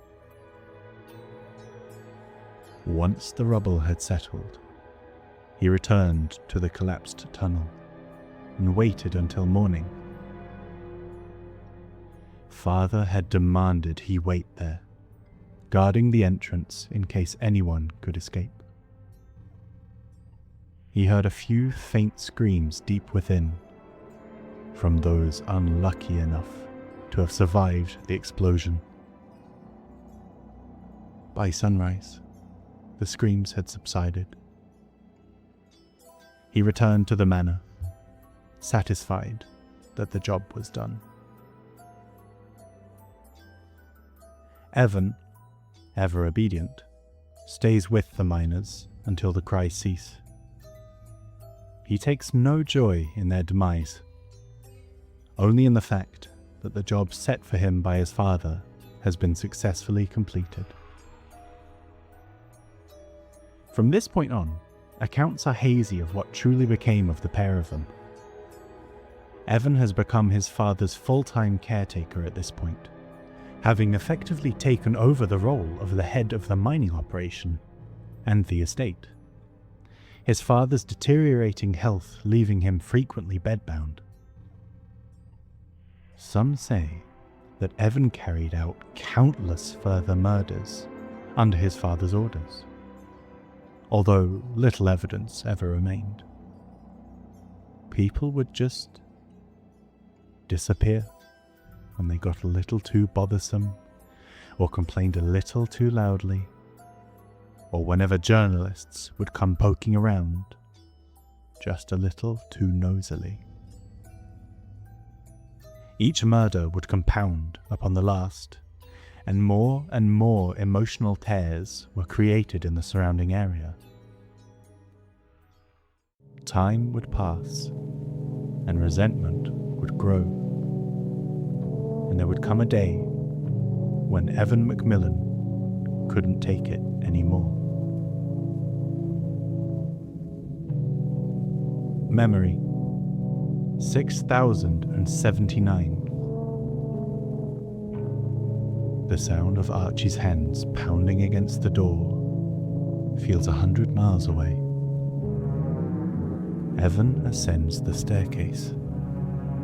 Each step feels lighter than the last. He just needs a little break. No fake friends, no overbearing boss, no unions, no maggots, no lies, no mine, no killing. He figures if he calls the fire department to let his father out, it would take them a few minutes to get here. By then, he could be long gone. Find a new place to call home. Maybe down the coast. Somewhere a little sunnier. As he reaches the top of the stairs, he notices something pooling around his feet. Smoke. He turns around and barrels back down the stairs. The smoke feels like soup as he descends, pitch black and choking. Too thick for smoke. Fog. He can't hear his father screaming anymore. As it chokes out the light, it also seems to choke out sound. Evan calls to his father, but the fog swallows his voice. He lurches forward, arms outstretched. Each step feels like it should be the last, but the staircase keeps descending. Finally, after what feels like a lifetime, his foot hits solid ground. He places his hand on the wall, feeling his way around to the door. But these walls aren't right. Cold, rough, slick to the touch. The fog begins to dissipate, just enough to see his own hands. Blood. He gasps as the room comes into view. The steel door is gone, the grey concrete walls replaced by rickety wooden boards. Streaks of gore reach from floor to ceiling as exposed pipes rattle erratically.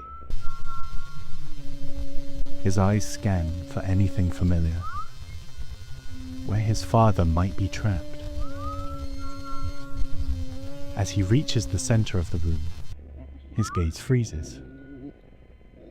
An enormous structure covered in meat hooks. He is unable to tear his eyes away from it. The structure horrifies him, but something strange and foreign speaks deep within him. These hooks, these are my hooks. Memory 6080. The feeling in the pit of his stomach is too much for him. He turns and stumbles back up the stairs. The ascent feels endless. Every muscle in his body aches. His lungs burn. But he pushes upward, out of the basement, out of this nightmare. At the top, he finds himself nowhere. No mine, no estate. Nothing but unending, rocky ground in every direction. And that damned fog again. He picks a direction and starts walking. He remembers being young, hunting with his father, getting separated, lost in the woods. Back then, he walked straight until he hit a road, got his bearings, got back to the car. Got an earful from his father. His fists tighten. He supposes he'll get another earful when he finds him. If he finds him. The thought makes his stomach drop. How long has he been walking? He cannot remember. It feels like it's been days. He can barely remember the basement where he left his father, as if he hadn't seen it in years. A smeared, grey memory. But that other basement, it sits heavy, vivid in his mind, as if he never left. He can still count the planks on the wall, and those hooks, he could almost hear them calling out to him. He snaps out of his reverie as a sharp, crushing pain shoots up his leg. He collapses, shrieks in pain, looks down. His father's bear trap. He shouts out again, frustrated. Who did this? The same person who brought him here?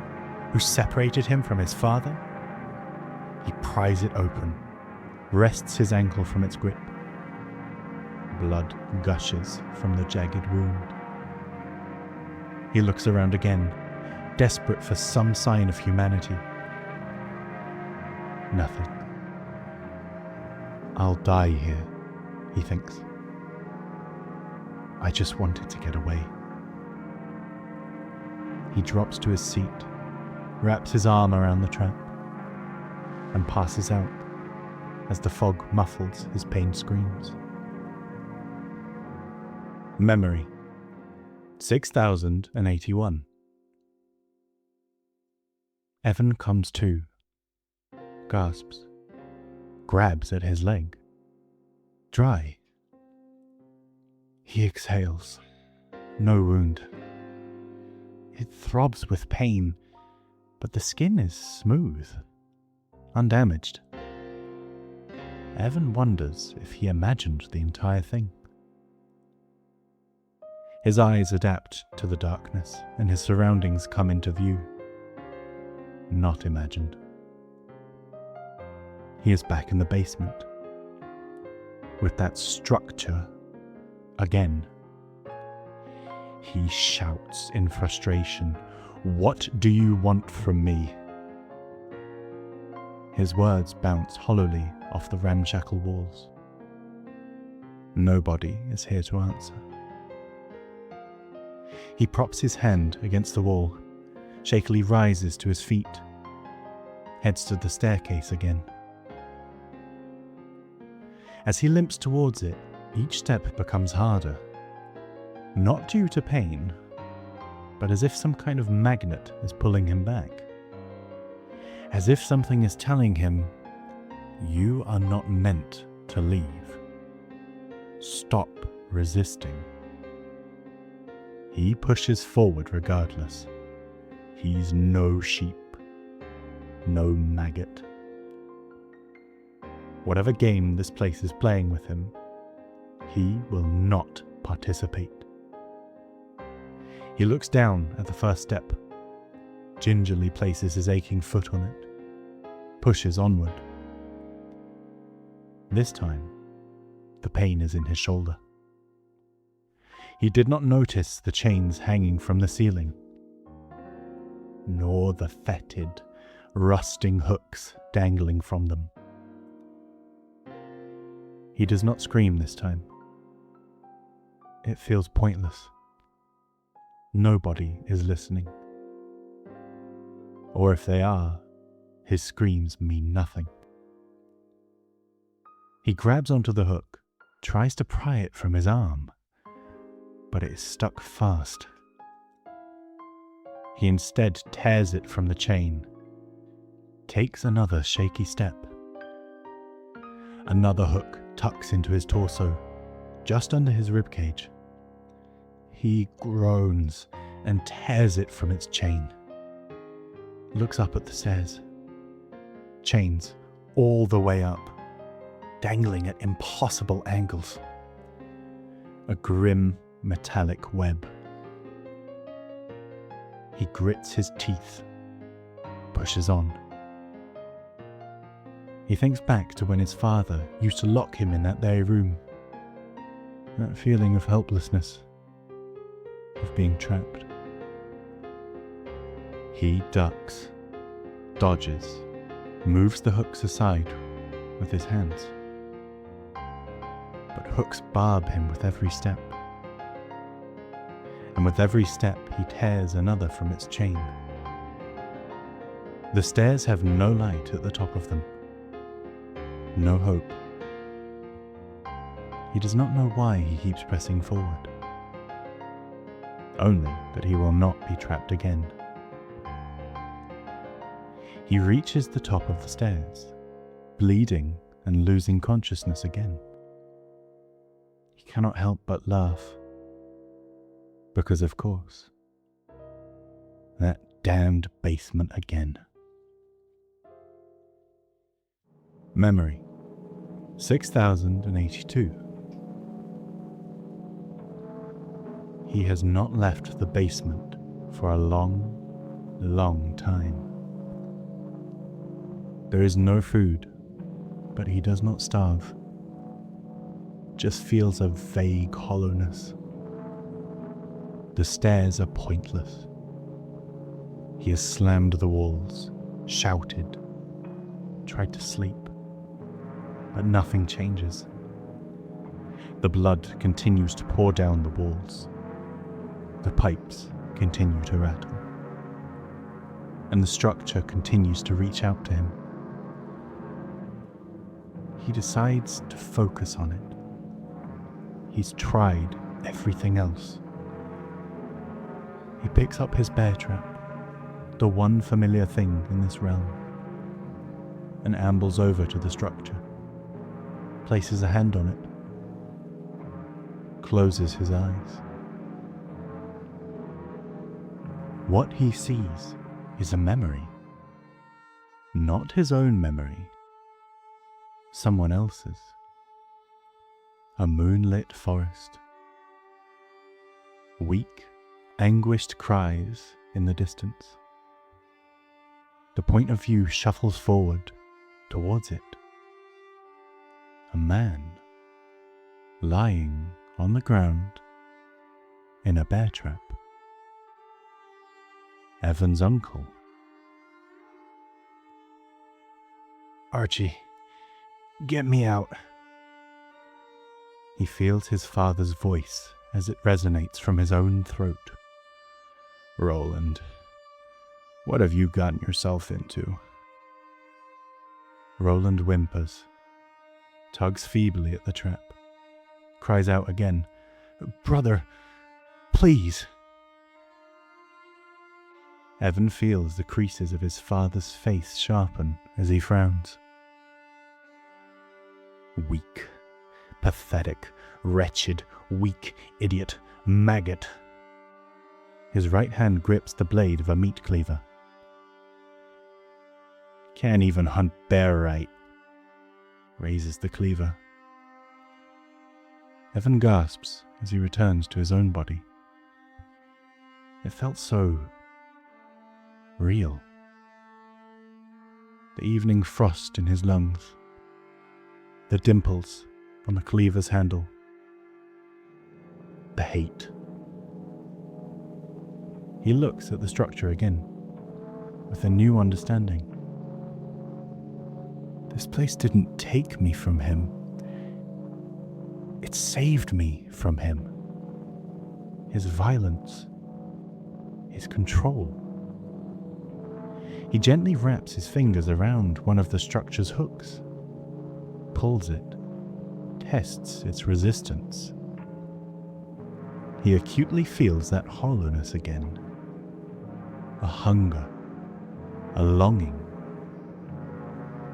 He asks again, earnestly this time, "What do you want from me?"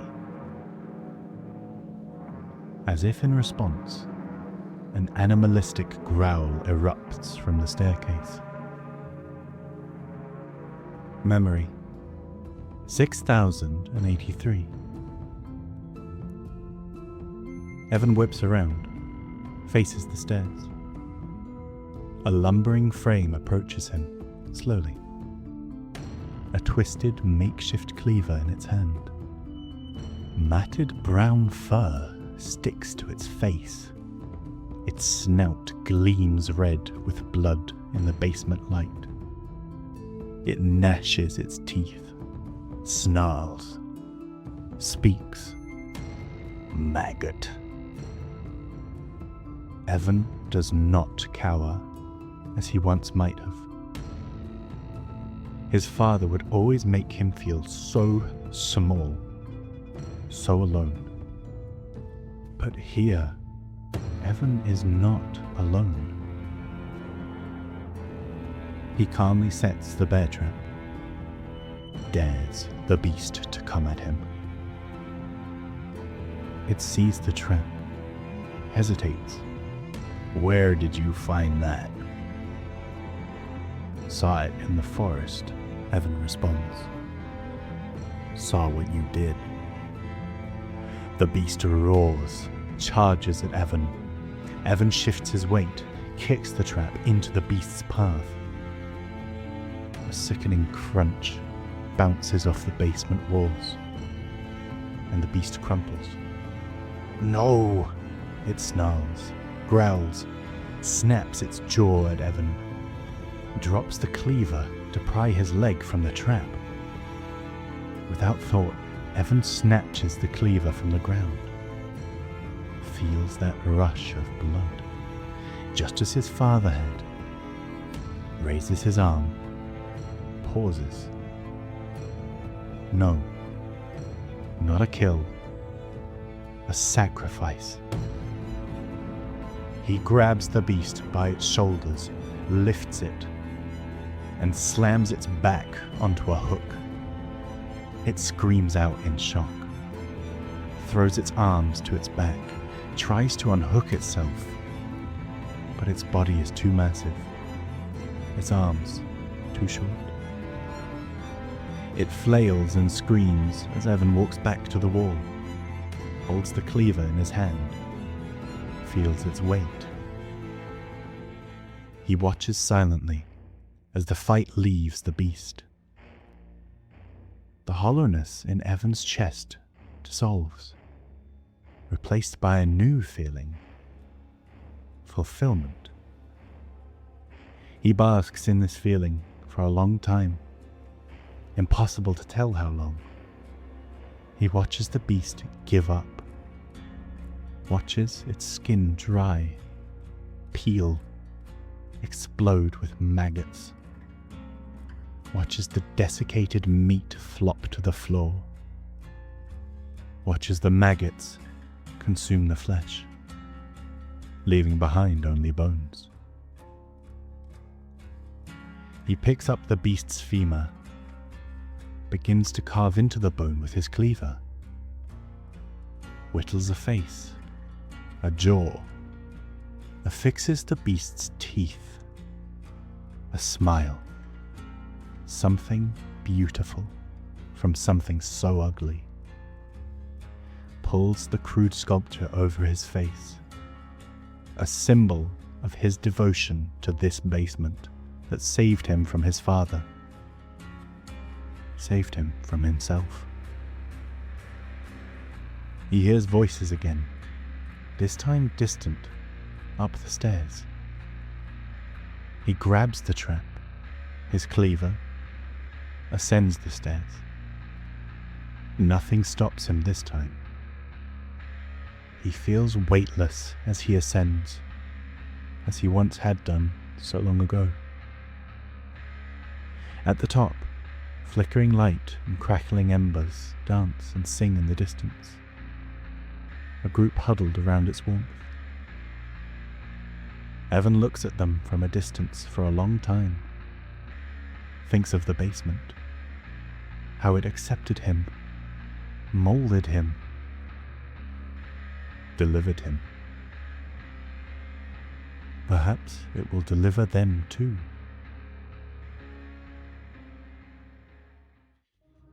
We are allowed to have a rare glimpse into the process of being taken by the entity and what that means for Evan. Unlike Benedict Baker, he is not forced to run and fight and survive, and endure death after death in a vain attempt to one day see the sun again. Instead, Evan Macmillan is offered sanctuary. He is given the one thing he was never able to obtain in the mortal world: control. There is an irony to be had in what the entity offers the man, now known as the Trapper. For all intents and purposes, he has merely passed hands from one master to another, and yet, in a strange way, his father was far crueler than the entity could ever be. The entity was never supposed to love and care for Evan in the way that Archie failed to do.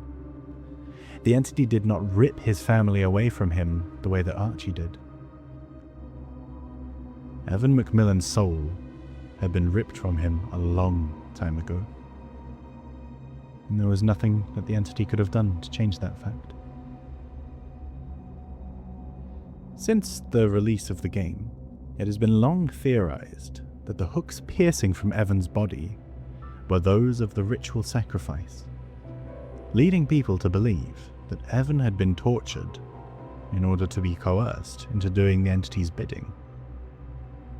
This is not necessarily untrue, and yet the piercing hooks that the entity summons upon the never-ending staircase upwards towards the exit of the basement are not meant to cause suffering and to truly hurt him, but to help him understand, to push him in the right direction.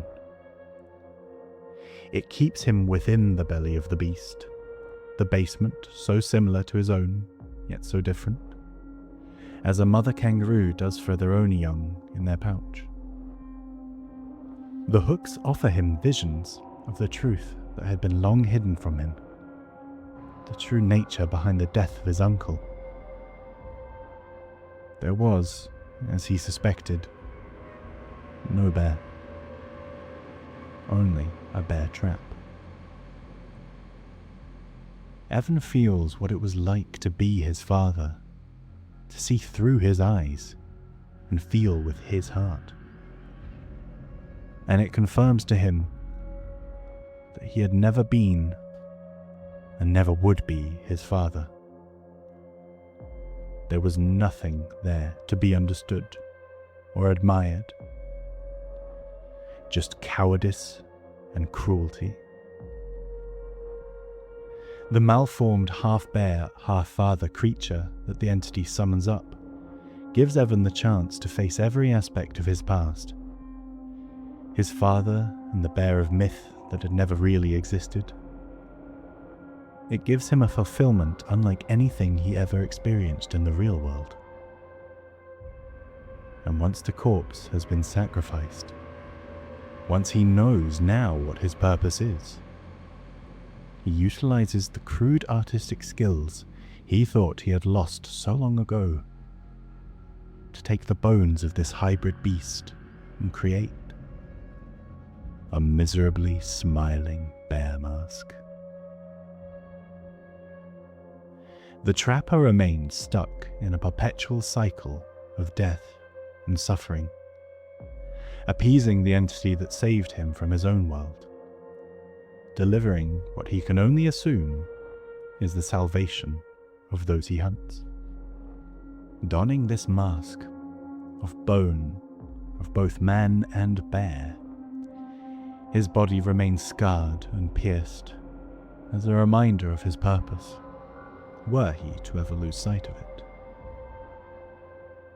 Roaming the trials with the bear traps from his home, he lays his traps deep within the wood. They lay unseen around corners and at entryways, waiting for an unwitting survivor to become ensnared in them.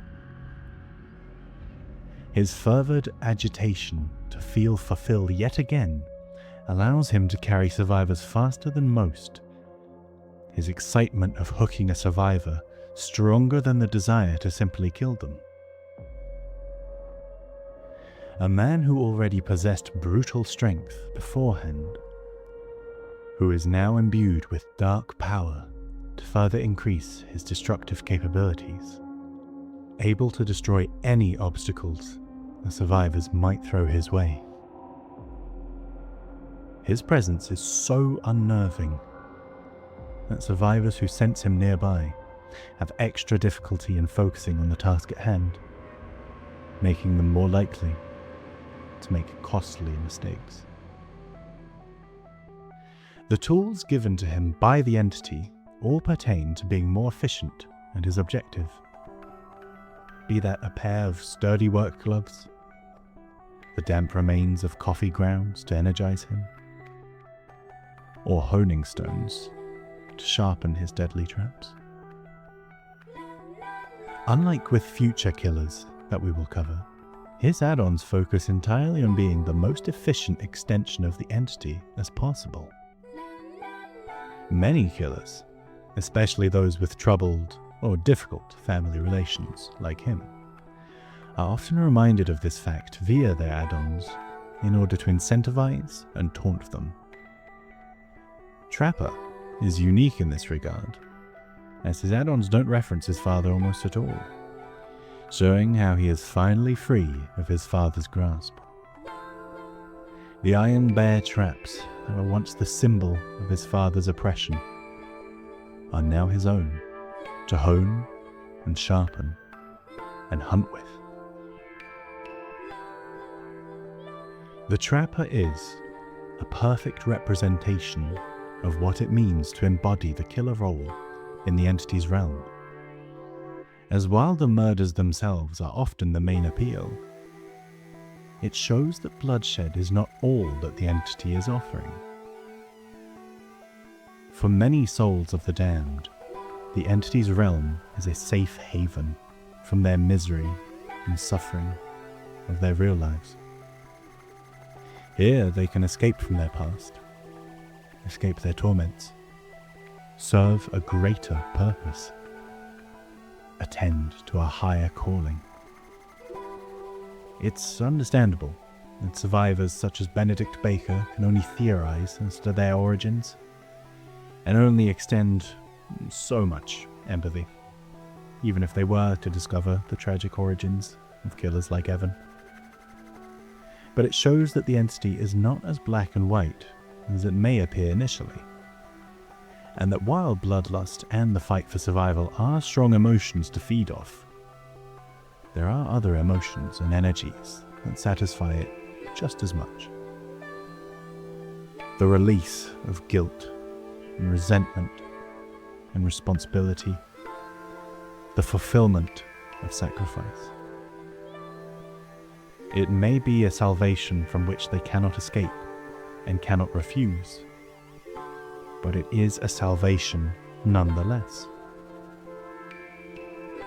Evan is but one of many killers that stalk the realms that is fueled by more than the mere urge to brutalize, as we will soon come to discover.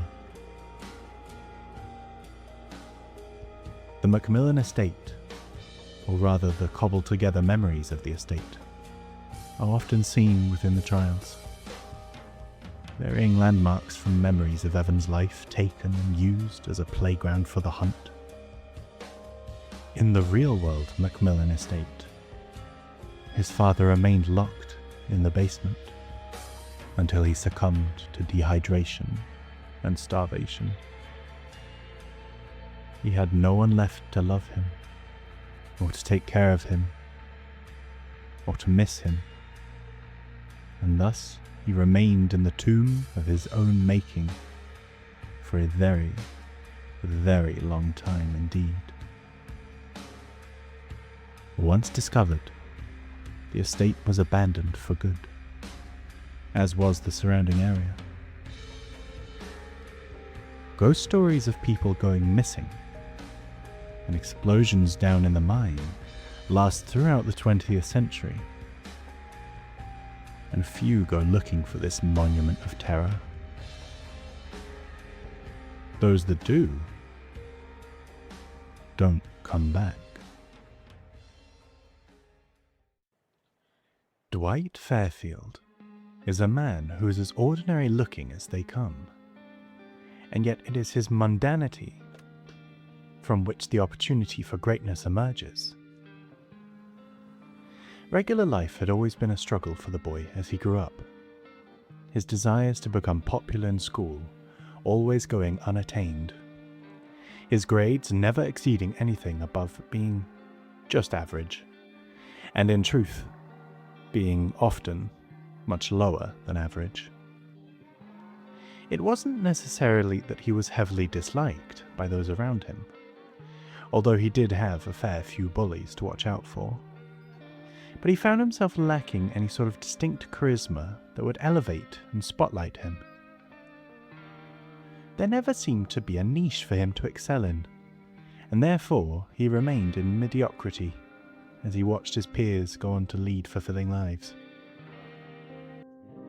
None of the school sports teams worked out for him, be it the football team, from which he was cut early on, or the basketball team, which never even bothered to look his way in the first place. He tried his hand at conquering the outdoors, being a Boy Scout with both the Bucky Summer Camp and Wildland Adventurers, and even reached the rank of Wombat, during which he got to experience tantalizing events, such as learning fire safety, or having to fight with a raccoon for his trail mix. He tried his hand at acting, volunteering to perform in his school's Christmas play, but failed to obtain any role of significance, being relegated simply to Holiday Present 2. The following year, he tried again, this time getting an awe-inspiring role of Christmas Tree. This led to something exciting becoming a source of stress for the poor boy, as during every rehearsal, his classmate, Jimmy, who was playing the titular role of Hansel and Gretel fame, would torment him relentlessly over his embarrassing role.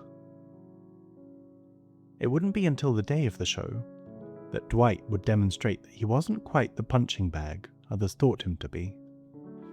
As was usual, he ate lunch in the school cantina by himself, and, as usual, Jimmy and his crew of bullies came over to jeer at him. On this day, he had brought with him a box of seasonal gingerbread snacks, which the bullies promptly confiscated from him, laughing as they stormed away with their plundered loot. Exactly as Dwight had planned. It wouldn't be long before young Jimmy was reaping that which he sowed. By the end of their final rehearsal, before the main performance that night, Jimmy was in an awful state, sweating profusely and looking akin to a man who had one too many drinks.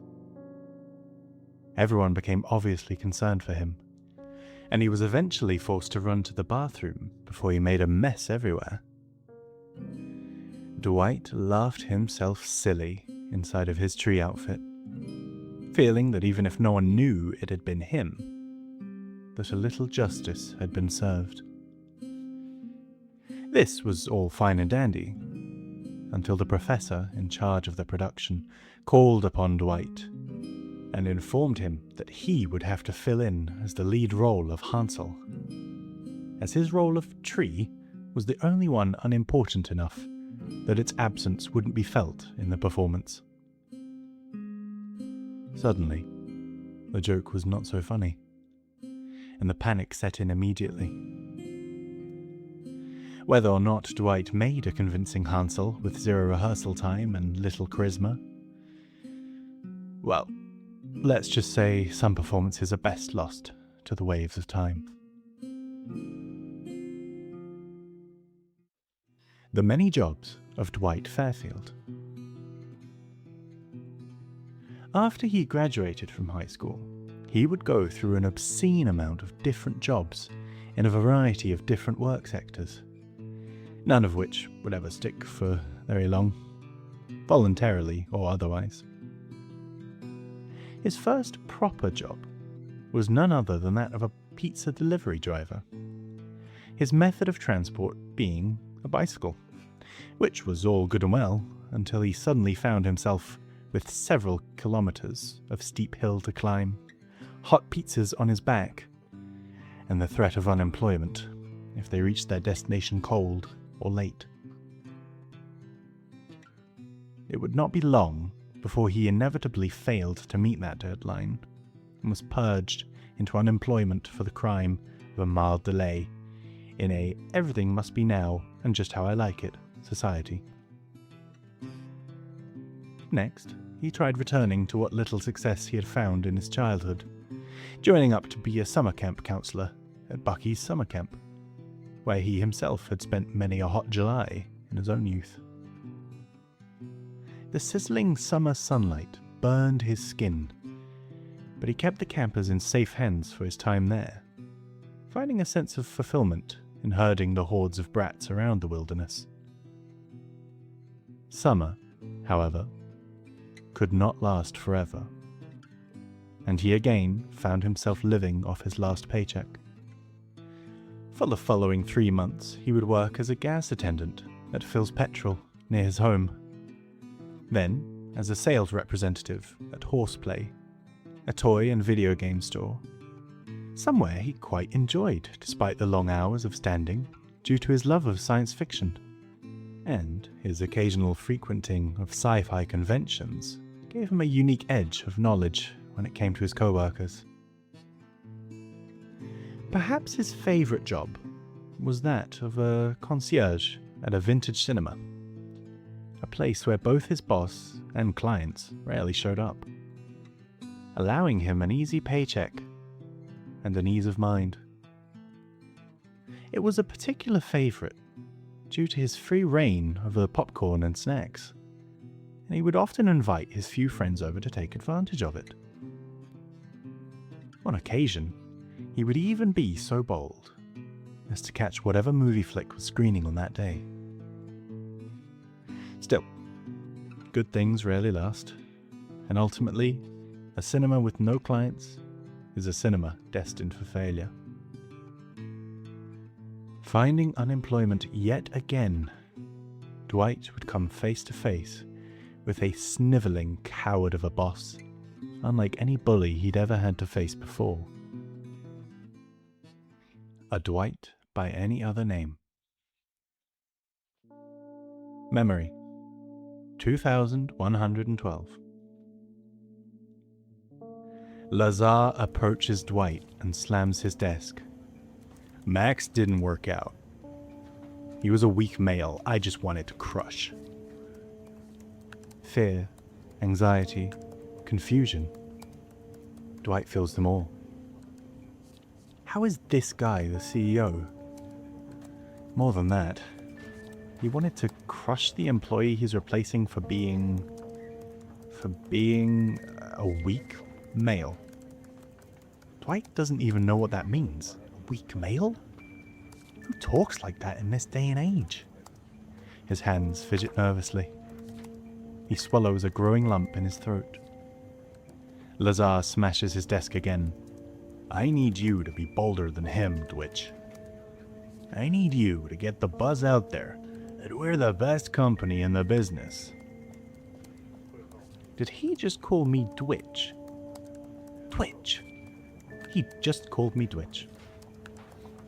Dwight's still not sure what he's supposed to be doing at Peak 22. He's a story hook supervisor.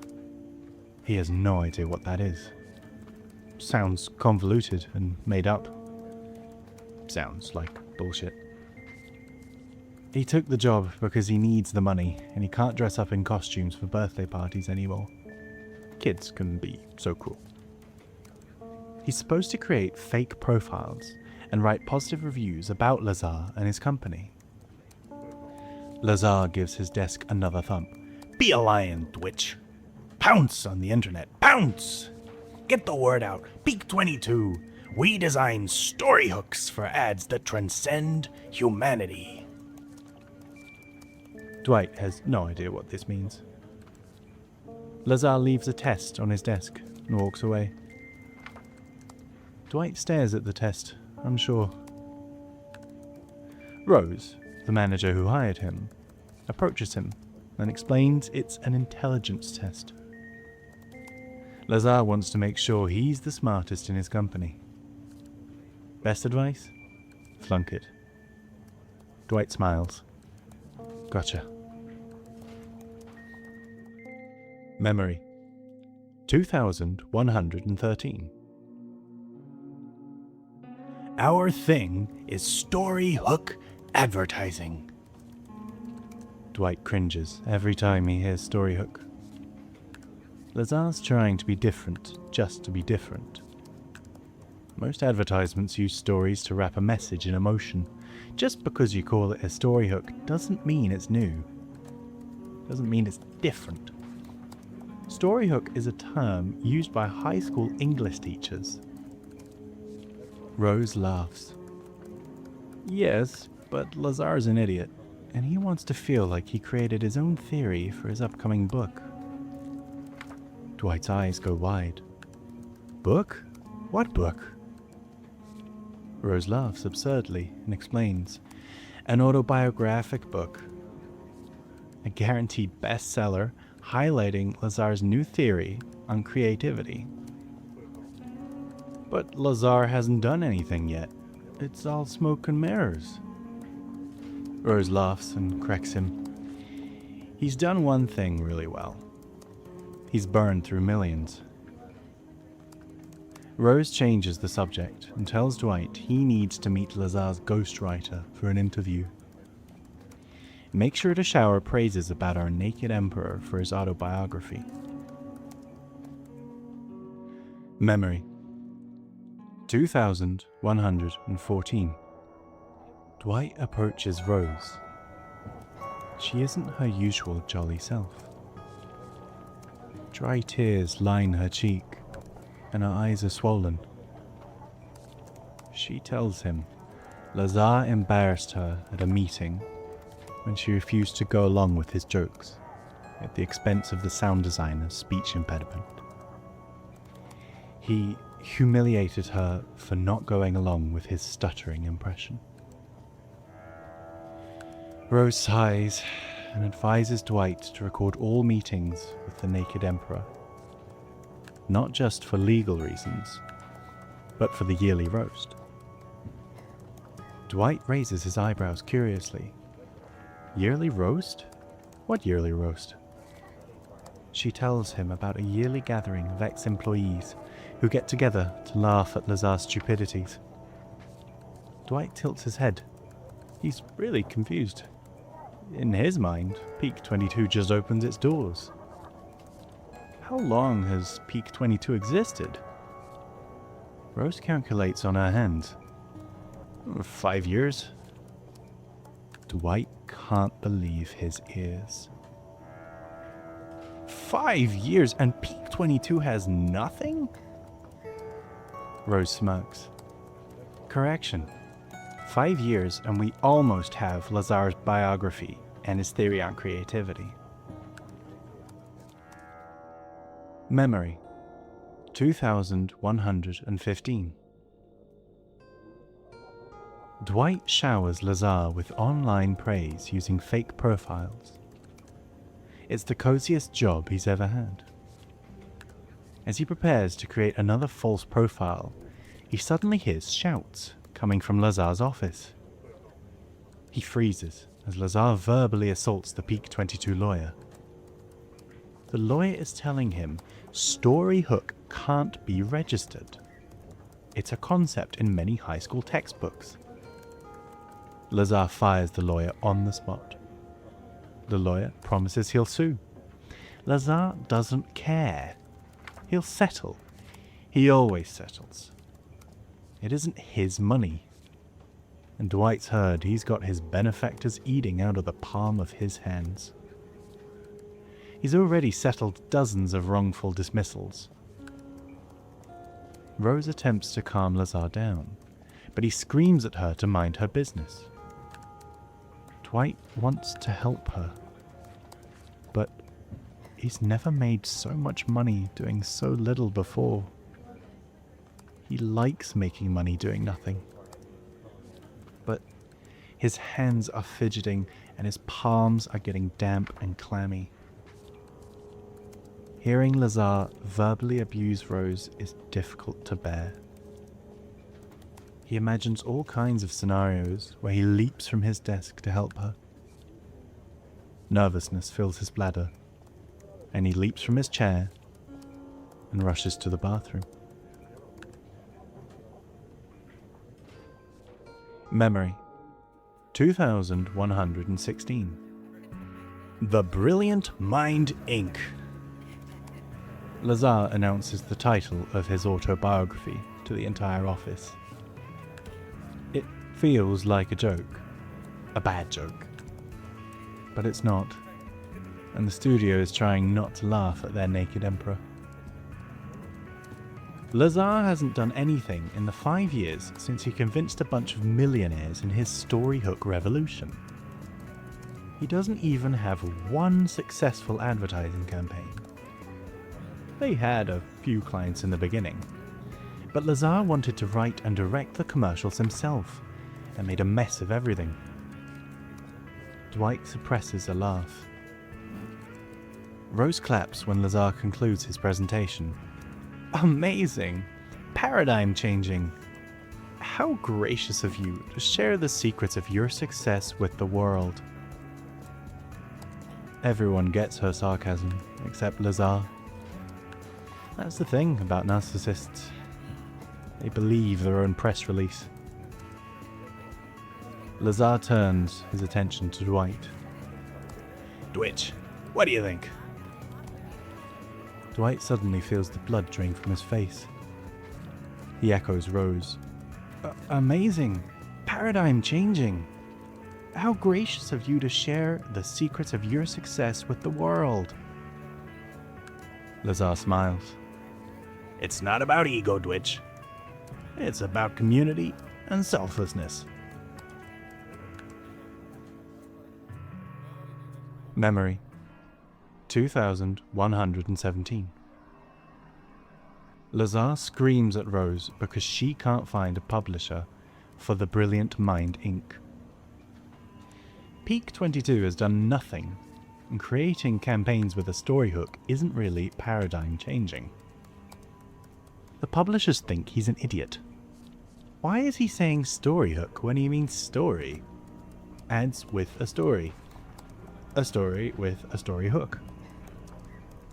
Rose calms Lazar down. She suggests that they should self-publish.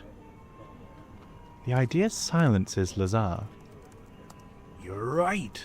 You're absolutely right. The publishing world isn't ready for my visionary ideas. Dwight sighs, finds it harder and harder to listen to his bullshit. Peak 22 is going nowhere fast. The company is having a hard time finding clients and recruiting with all the rumors of abuse. Lazar announces he has a solution for recruitment. He'll write a story hook recruitment campaign to attract the best employees. Hundreds will apply. Thousands. Dwight doesn't understand. For what? Dwight still isn't sure if Peak 22 does anything other than enable a narcissist to do whatever he wants to whomever he wants.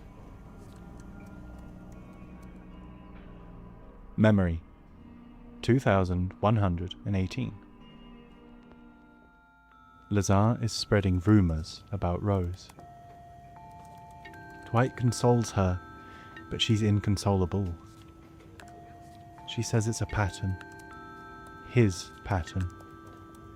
He discredits, destroys, and demolishes an employee before he fires them.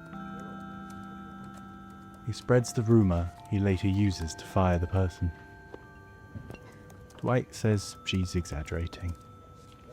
Rose shakes her head. Lazar's in trouble.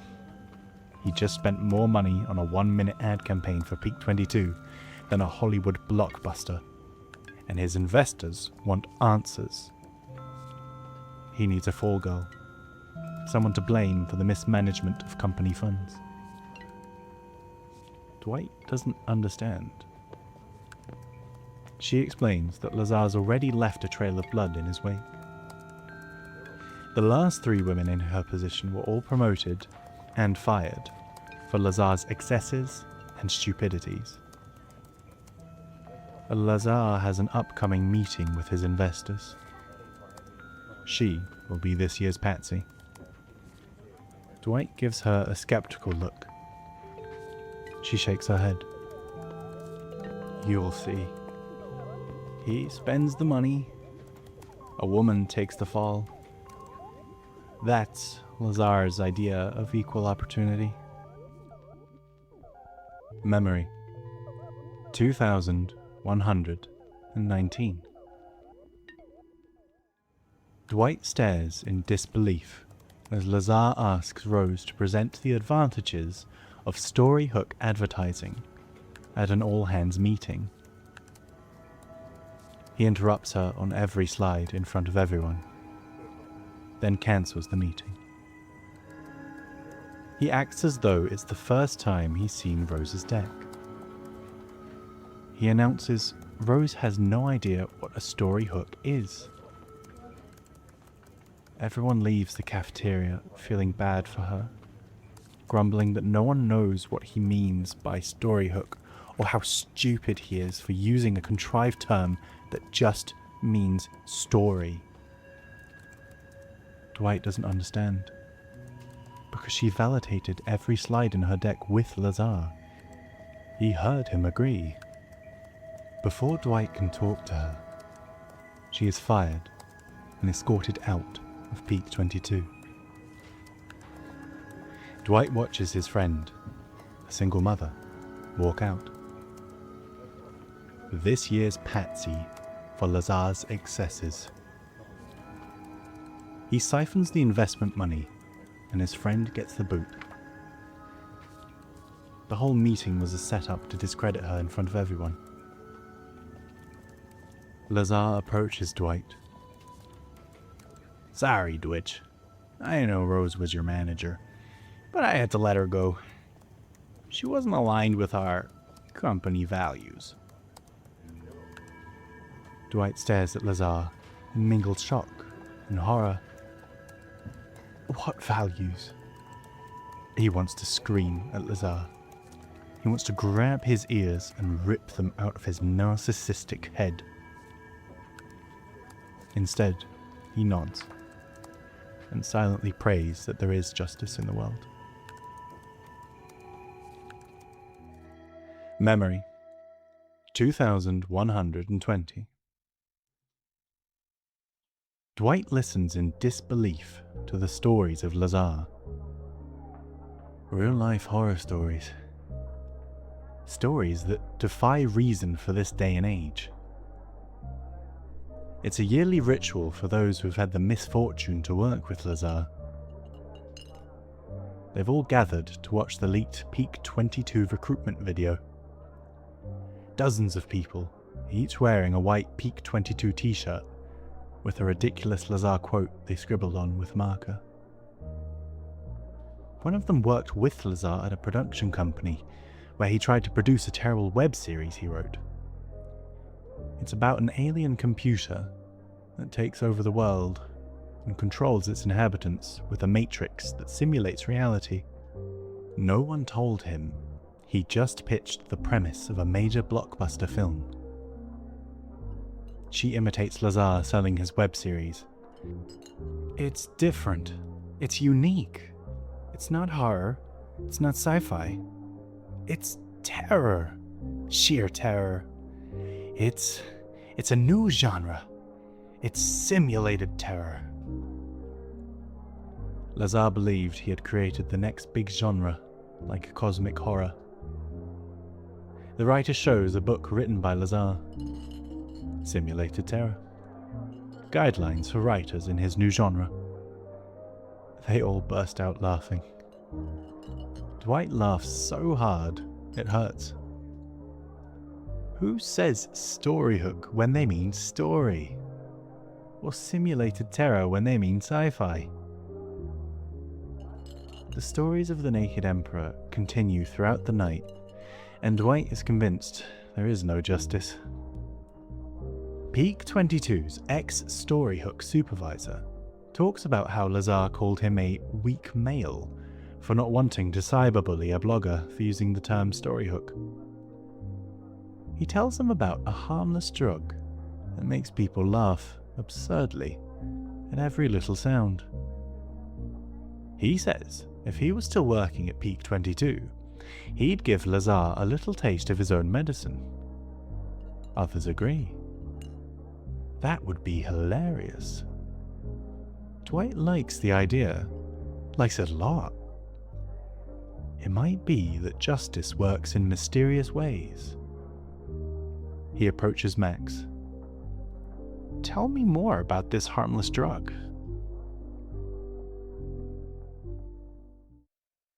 Memory 2121. Max hands Dwight a mix of his laughing drug. It will make him giggle and laugh so much he'll piss his pants. Pour it in his coffee right before his meeting, and you'll have a story hook unlike any other for next year's roast. Dwight smiles. He feels his heart pounding in his chest. Rose will have justice. Everyone will. Dwight will teach this abuser that sometimes the little guy bites back. Inspired, he asks one of his colleagues to distract Lazar while he spikes his coffee. Another colleague listens to the plan and shakes her head skeptically. She isn't sure. She doesn't like this prank and cautions Dwight to think things through. "I've got 2 kids," she says, "and the last thing I want is for investors to close down shop because he hallucinates or hurts someone." Dwight laughs. "Don't worry. The most that will happen is that he'll act like a donkey." Dwight lifts his chin proudly and reassures her no one will get hurt. He places his hand on her shoulder and feels like the leader he always knew he's been. "Nothing bad will happen, or my name isn't Dwight." The plan goes off without a hitch. With the both of them in the break room, Dwight takes the opportunity to slip a few drops of the mystery compound into Lazar's coffee. Lazar takes the drink, too self-absorbed to notice the tampering, or the slightly suspicious smell now coming from the drink, and sips it as he walks into the meeting room for his presentation. It doesn't take long for the symptoms to begin. His pupils dilate, sweat runs down his face, he becomes dizzy, and unbeknownst to the other members in the meeting, his vision begins to change. He no longer sees his co-workers. Instead, they are now a mess of writhing, squirming flesh worms, and he can tell they want to hurt him. He won't go down without fighting. He throttles one of the worm creatures, throws it to the ground, and attempts to choke the life out of it. Is only stopped by several of the other hellspawn pulling him off. And it is only now that he realizes what he has been throttling is very much human. Dwight can only look onwards from the doorway in horror and regret. In his attempt to bring about some small vestige of justice, even if in a purely carnal sense, Dwight brings down the entire operation to a sickening halt. Lazar would be fired for the assault of the man, and without him, the entire operation came crashing down. It was a cruel twist of fate that in trying to get revenge for one single mother who had been unjustly fired, he would ultimately cause several others, including himself, to suffer the same fate. A few moments of brief satisfaction for months of suffering and poverty for many. Dwight would later be offered millions in compensation in order to not testify against the company over the abuse. And Dwight stands strong in his, perhaps misguided, morals. He instead tells them he doesn't want the money. All he wants is a public letter of apology for knowingly hiring an abuser, for all of the slander that Lazar put people like Rose through to be undone. Dwight is willing to throw away millions of dollars in order for a semblance of justice. And even then, they refuse the offer, not even considering it. To companies like these, millions of dollars are chump change, and a letter of genuine apology and acknowledgement would indeed be harder to receive.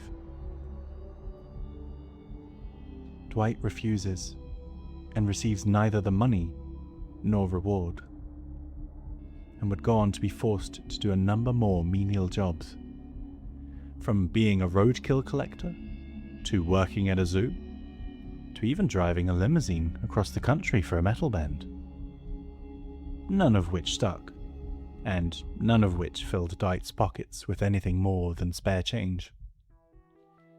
It would be at yet another dead-end, menial job with little excitement and even less of a prospective future that Dwight would finally be given a higher purpose. On what was supposed to be a team bonding exercise with his boss and co-workers, they all went out into the deep, dark woods, and his boss broke out the family recipe-style moonshine. The first and last thing of that night that Dwight would remember would be the liquid touching his lips and entering his belly. The rest was a blur, and the next thing he knew, it was the early morning, and he was still in the woods. He had been abandoned by his peers, remembering yet again that he was and would never be anything more than the laughingstock of those who surrounded him. He began his long hike out of the woods, not knowing that he had already seen his home and family for the last time. That night was the last known sighting of Dwight Fairfield. His body was never found, and very few bothered to remember he had ever been born at all.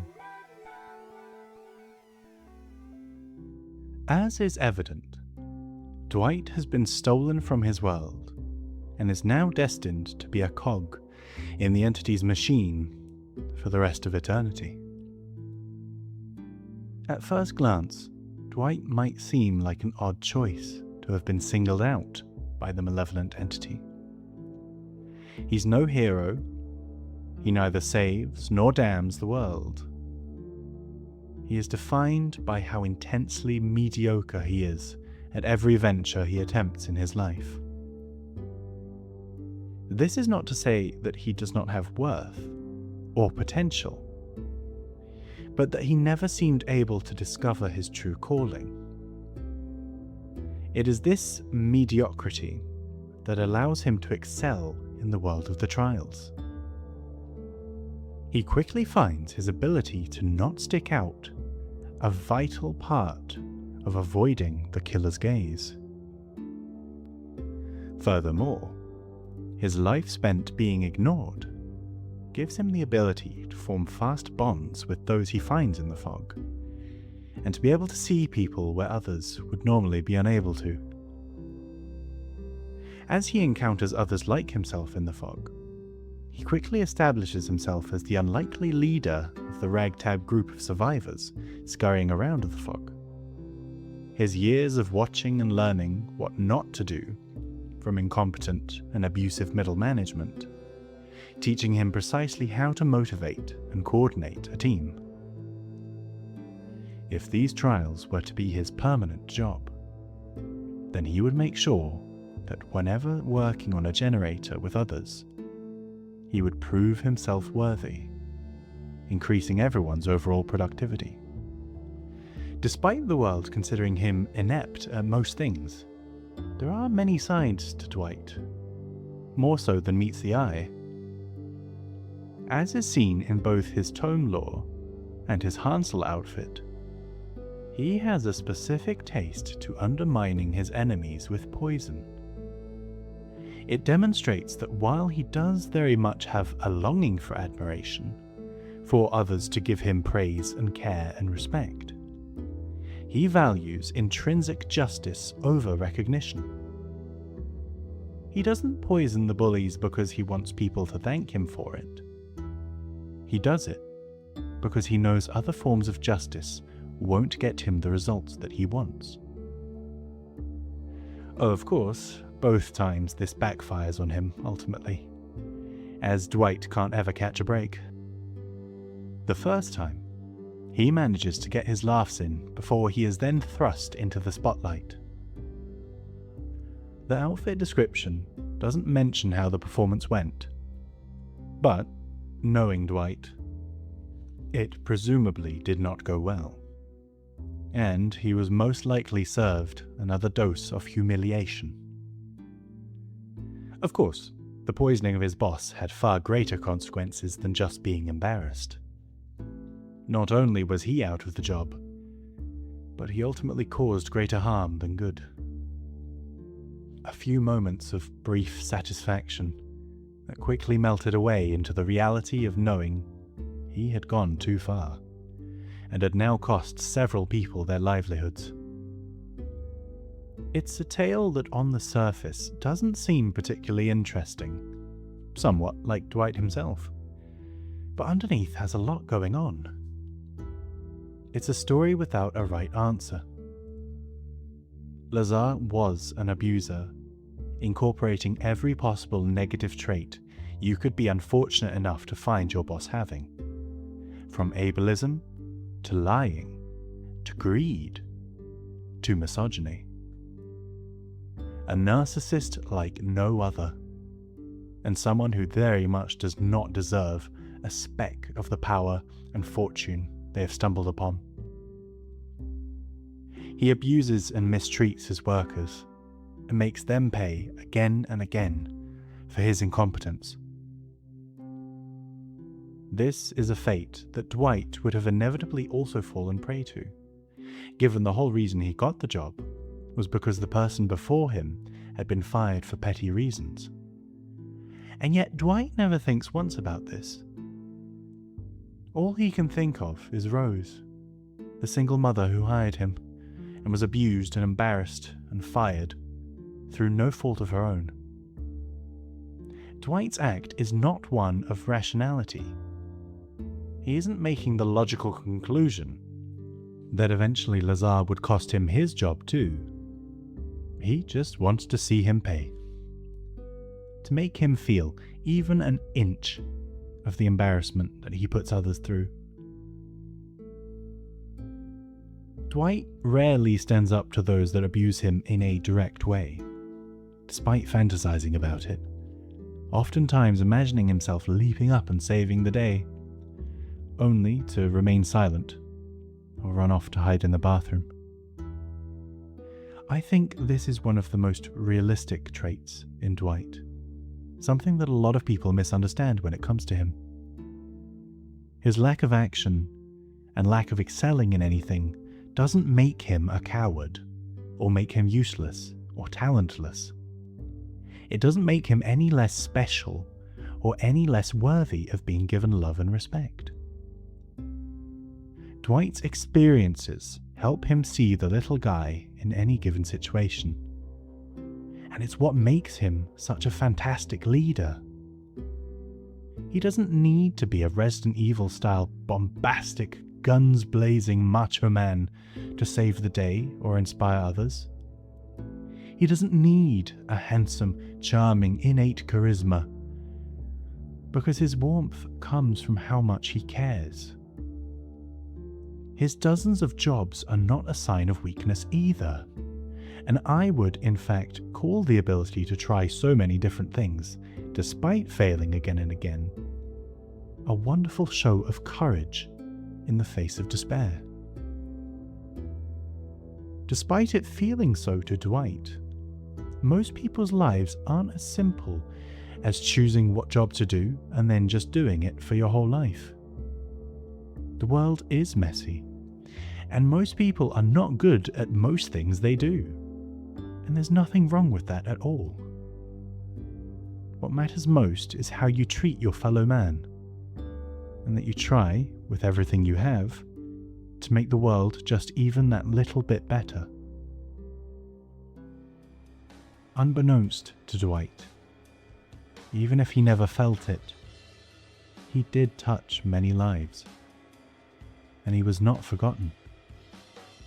His family searches for him to this day, and old friends like Rose continue to keep his memory in the public consciousness however they can, hoping that one day he can come home. There are many other survivors with much more advantageous skills than those within Dwight's possession, but few will ever reach his levels of true leadership.